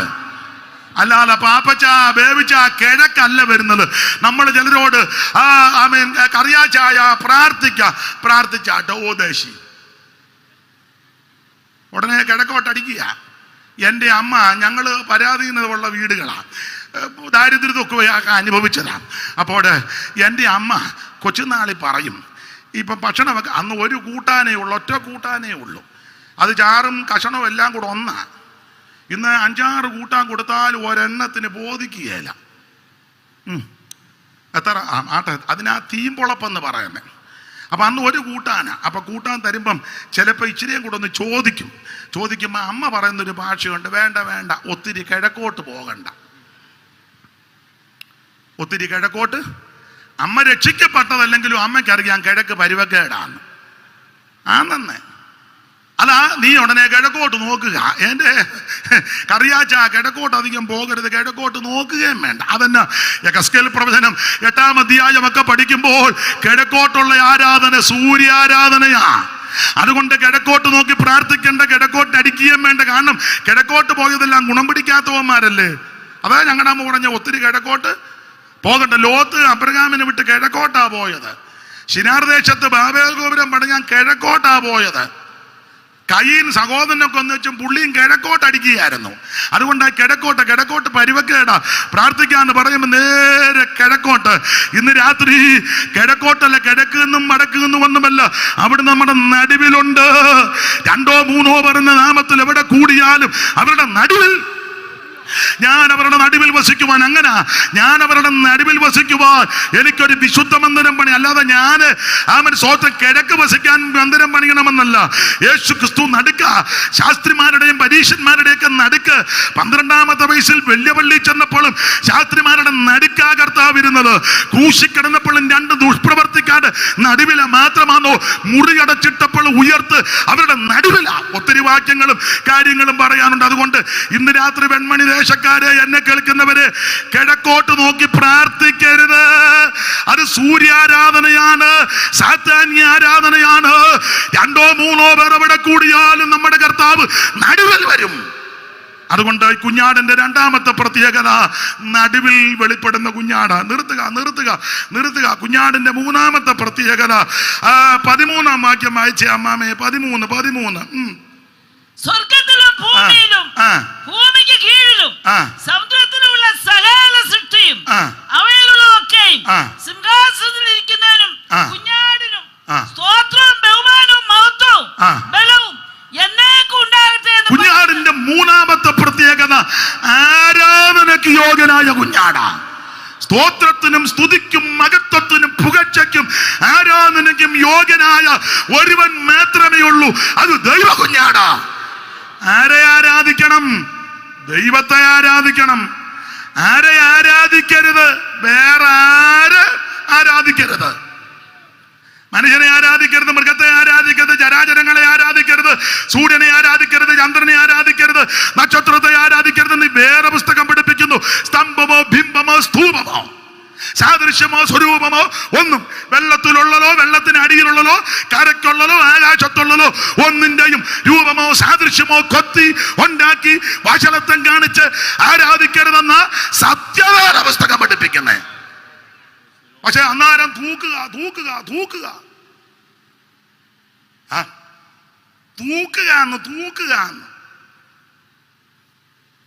എന്നാ ഒരു അരുതാഴിക പോലെ. അധികം നിർത്തുക. ആരെ ആരാധിക്കണം? ദൈവത്തെ ആരാധിക്കണം. ആരെ ആരാധിക്കരുത്? വേറെ ആരെ ആരാധിക്കരുത്. ഇനി ആരാണ് ആരാധിക്കേണ്ടത്? അതുകൂടെ പറയാം. ആരാ ആരാധിക്കേണ്ടത്? എല്ലാവരും കയറി ആരാധിച്ചാൽ ഒക്കുകയല്ല. അതുകൂടെ പറയാം. നമ്മുടെ കൺവെൻഷൻ അല്ലേ. ഒരു ഉദാഹരണം വചനത്തിൽ നിന്ന്. ഇസ്രായേൽ മക്കൾ 430 വർഷത്തോളം ഇസ്രായേലിൽ പാർത്ത് ഒറ്റ ദിവസം പോലും ആരാധിച്ചെന്ന് വാക്യമില്ല, ചാപ്പാട് കഴിച്ചെന്ന് വാക്യമുണ്ട്. അവർ തന്നെ പറഞ്ഞല്ലോ. പുറപ്പാട് 16-ന്റെ 2, 3, 4, സംഖ്യ 11-ന്റെ 4, 5, 6, സംഖ്യ 21-ന്റെ 4, 5, 6 ഒക്കെ ചേർത്ത് പഠിക്കുമ്പോൾ ചാപ്പാട് കഴിച്ചെന്നുണ്ട്. നല്ല കോളമായിരുന്നെന്ന് പറഞ്ഞ് ഇറച്ചിക്കലത്തിൻ്റെ അടുക്കൽ ആരാധിച്ചെന്നില്ല, അടുക്കൽ കലത്തിൻ്റെ അടുക്കൽ ഉണ്ടെന്നുണ്ട്. പിന്നെ ആരാധിച്ചത് അപ്പടാ. അത് പറയാം. ഒരു കുഞ്ഞാടിനെ അറുത്ത് ചോരത്തൽ ആചരിച്ചു. രക്ഷിക്കപ്പെട്ടേച്ച് മിസ്രയീമിൽ നിന്നില്ല, മിസ്രയീം വിട്ടേച്ച് ചെങ്കടൽ കടന്നു. അത് സ്നാനപ്പെട്ട് അക്കരെ കയറിയപ്പോൾ മിരിയാമും സഹോദരിമാരും മോശയും ഇസ്രായേൽ മക്കളും തപ്പെടുത്ത് നൃത്തം ചെയ്ത് ദൈവത്തെ ആരാധിച്ചു. അപ്പോൾ ഇങ്ങനെ അങ്ങ് ചിന്തിച്ചു, കുഴപ്പമൊന്നുമില്ല, നിർത്തുക. ആരെ ആരാധിക്കണം? ദൈവത്തെ ആരാധിക്കണം. ആരെ ആരാധിക്കരുത്? വേറെ ആരെ ആരാധിക്കരുത്. ആരാണ് ആരാധിക്കേണ്ടത്? മാനസാന്തരപ്പെട്ട് പാപങ്ങൾ ഏറ്റുപറഞ്ഞ് യേശു ക്രിസ്തുവിനെ രക്ഷിതാവായി സ്വീകരിച്ച് വെള്ളത്തിൽ മുങ്ങി പിതാവിൻ്റെയും പുത്രന്റെയും പരിശുദ്ധാത്മാവിൻ്റെയും നാമത്തിൽ സ്നാനപ്പെട്ട മറുകര കയറിയവൻ ദൈവത്തെ ആരാധിക്കണം. വിശദീകരിക്കാൻ ഒത്തിരി താല്പര്യമുണ്ടെങ്കിലും സമയം അനുവദിക്കാത്തതുകൊണ്ട് എന്നാലും സമയം ഉത്തരവും തന്നല്ലോ. വലിയ കാര്യം. പിന്നെ നിർത്തുക. അപ്പോൾ ഈ കുഞ്ഞാടിന്റെ പ്രത്യേകത, ആരാധനയ്ക്ക് യോഗ്യനായ കുഞ്ഞാട്. 4 ഈ കുഞ്ഞാടിന്റെ പ്രത്യേകത വ്യാഖ്യാനിക്കുന്നില്ല. 5-ാം വാക്യം വായിച്ചു അമ്മേ. 5-ാം വാക്യം നിർത്തുക. അപ്പോൾ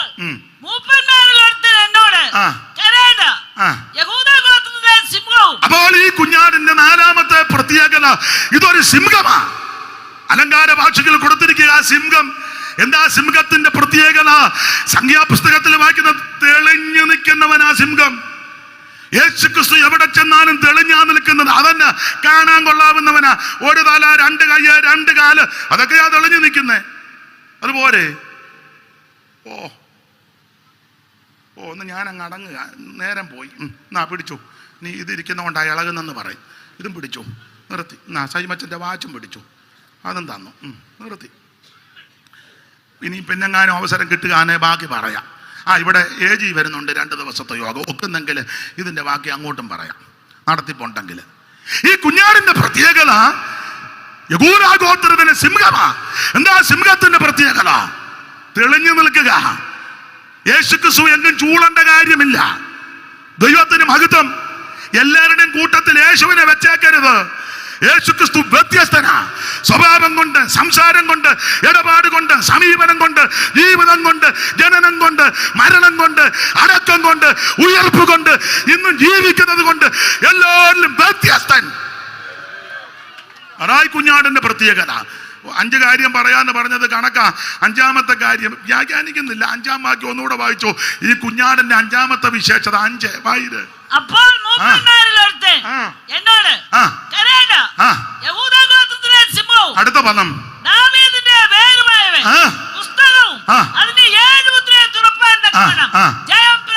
ജയം പ്രാപിച്ച കുഞ്ഞാട. ഇന്ന് രാത്രി എന്നെ കേൾക്കുന്ന പ്രിയരെ, ഞാനും നിങ്ങളും ആരാധിക്കുന്ന യേശു ക്രിസ്താവ് അവൻ പടുകുടിയിൽ പരാജയപ്പെട്ട് പമ്മിക്കിടക്കുന്നവനല്ല, അവൻ സകലത്തെയും ജയിച്ചവനാ. അതുകൊണ്ട് ഇന്ന് രാത്രി ജീവിതത്തിന്റെ പരാജയത്തിന്റെ പടുകുടിയിൽ കിടക്കുന്ന ആരെങ്കിലും എന്നെ കേൾക്കുന്നെങ്കിൽ ഇന്ന് രാത്രി ദൈവം നിനക്ക് ജയം തരാൻ പോകയാ. യേശു സകലത്തെയും ജയിച്ചവനാ. ഇന്ന് രാത്രി നിരാശകൾ മാറട്ടെ. യേശു കർത്താവ് ഇന്ന് രാത്രി നിനക്ക് ജയം തരും. അനുഭവിക്കുന്നവർ ദൈവത്തെ മഹത്വപ്പെടുത്ത്. നിർത്തുക. ഇന്ന് രാത്രി യേശു നിനക്ക് ജയം തരുന്ന രാത്രിയാ. നിന്റെ പരാജയത്തിന്റെ പടുകുടികളിൽ നിന്ന് ഇന്ന് രാത്രി ദൈവം നിന്നെ കയറ്റുക. എല്ലാവരും ദൈവത്തെ സ്തുതിക്ക്. അത്യാവശ്യം പോകേണ്ടവരങ്ങ് പൊക്കോ. ഒരു 2 മിനിറ്റ് ദൈവത്തെ ആരാധിച്ചിട്ടേ നിർത്തുന്നുള്ളൂ. ദൈവത്തിന് മഹത്വം. ഇന്ന് രാത്രി ജയമെടുത്ത കുഞ്ഞാട്, ഈ രാത്രി നിന്നെ വിടുവിക്കുന്ന കുഞ്ഞാട്, നിന്റെ പരാജയത്തിന്റെ പടുകുടികളിൽ നിന്ന് ഇന്ന് രാത്രി നിന്നെ കരയറ്റാൻ പോകയാ. ദൈവത്തെ മഹത്വപ്പെടുത്ത്. ഇന്ന് രാത്രി തകർച്ചകളെ ദൈവം മാറ്റി ഇന്ന് രാത്രി കുഞ്ഞാടിന്റെ സൗഖ്യം നിന്റെ മേൽ വ്യാപരിക്കുന്ന രാത്രിയാ. യേശു ഇന്ന് രാത്രി നിന്നെ സൗഖ്യമാക്കാൻ പോകയാ. ജീവിതത്തിന്റെ കുടുംബത്തിന്റെ തകർച്ചകൾ ഇന്ന് രാത്രി മാറ്റാൻ പോകയാ. ജയമെടുത്ത കുഞ്ഞാട്, ജയമെടുത്ത കുഞ്ഞാട് ഇന്ന് രാത്രി നിനക്ക് നിന്റെ തലമുറയ്ക്കും ദൈവം ജയ തരാൻ പോകയാ. അനുഭവിക്കുന്നവർ കയ്യും കെട്ടി വായും പൂട്ടിയിരിക്കാതെ ഇന്ന് രാത്രി ദൈവത്തെ മഹത്വപ്പെടുത്ത്. ആരാധനയ്ക്ക് യോഗ്യനാകുന്ന കുഞ്ഞാട്, ജയമെടുത്ത കുഞ്ഞാട്, പ്രൈസ് ദി ലോർഡ്. ഇന്ന് രാത്രി ദൈവത്തെ മഹത്വപ്പെടുത്ത്. ഓ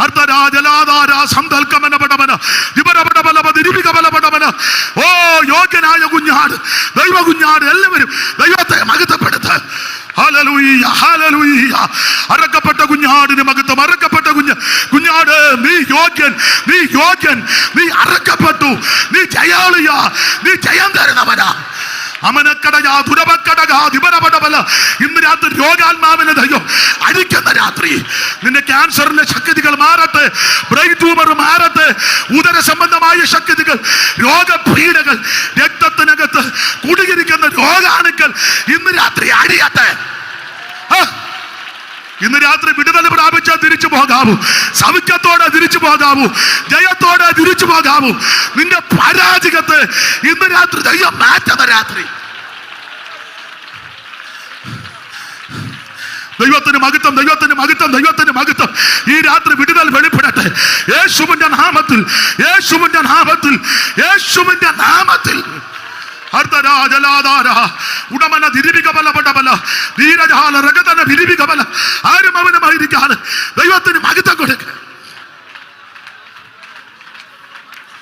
ഹല്ലേലൂയ, ഹല്ലേലൂയ. കരമുയർത്തി ഹല്ലേലൂയ പാടാ. ഇതുവരെ കേട്ടിരുന്ന എല്ലാവർക്കും നന്ദി. 1 മിനിറ്റ് എഴുന്നേറ്റ് നിൽക്കണം. ആവതുള്ളവര് തീരെ അവശരിരുന്നു. ഒറ്റ മിനിറ്റ് കൈകൾ രണ്ടും ഒന്ന് വീശി ഉയർത്തി ദൈവത്തെ ഒന്ന് മഹത്വപ്പെടുത്ത്. ഇന്നും എന്നേക്കും വേർപിരിയാതെ ക്രിസ്തുവിൻ കൂടെ പാർക്കുന്ന ഒരിക്കൽ കൂടെ. ഓ ഇന്നും കരങ്ങൾ വീശി വേർപിരിയാതെ ക്രിസ്തുവിൻ കൂടെ പാർക്കും നമ്മളെല്ലാം.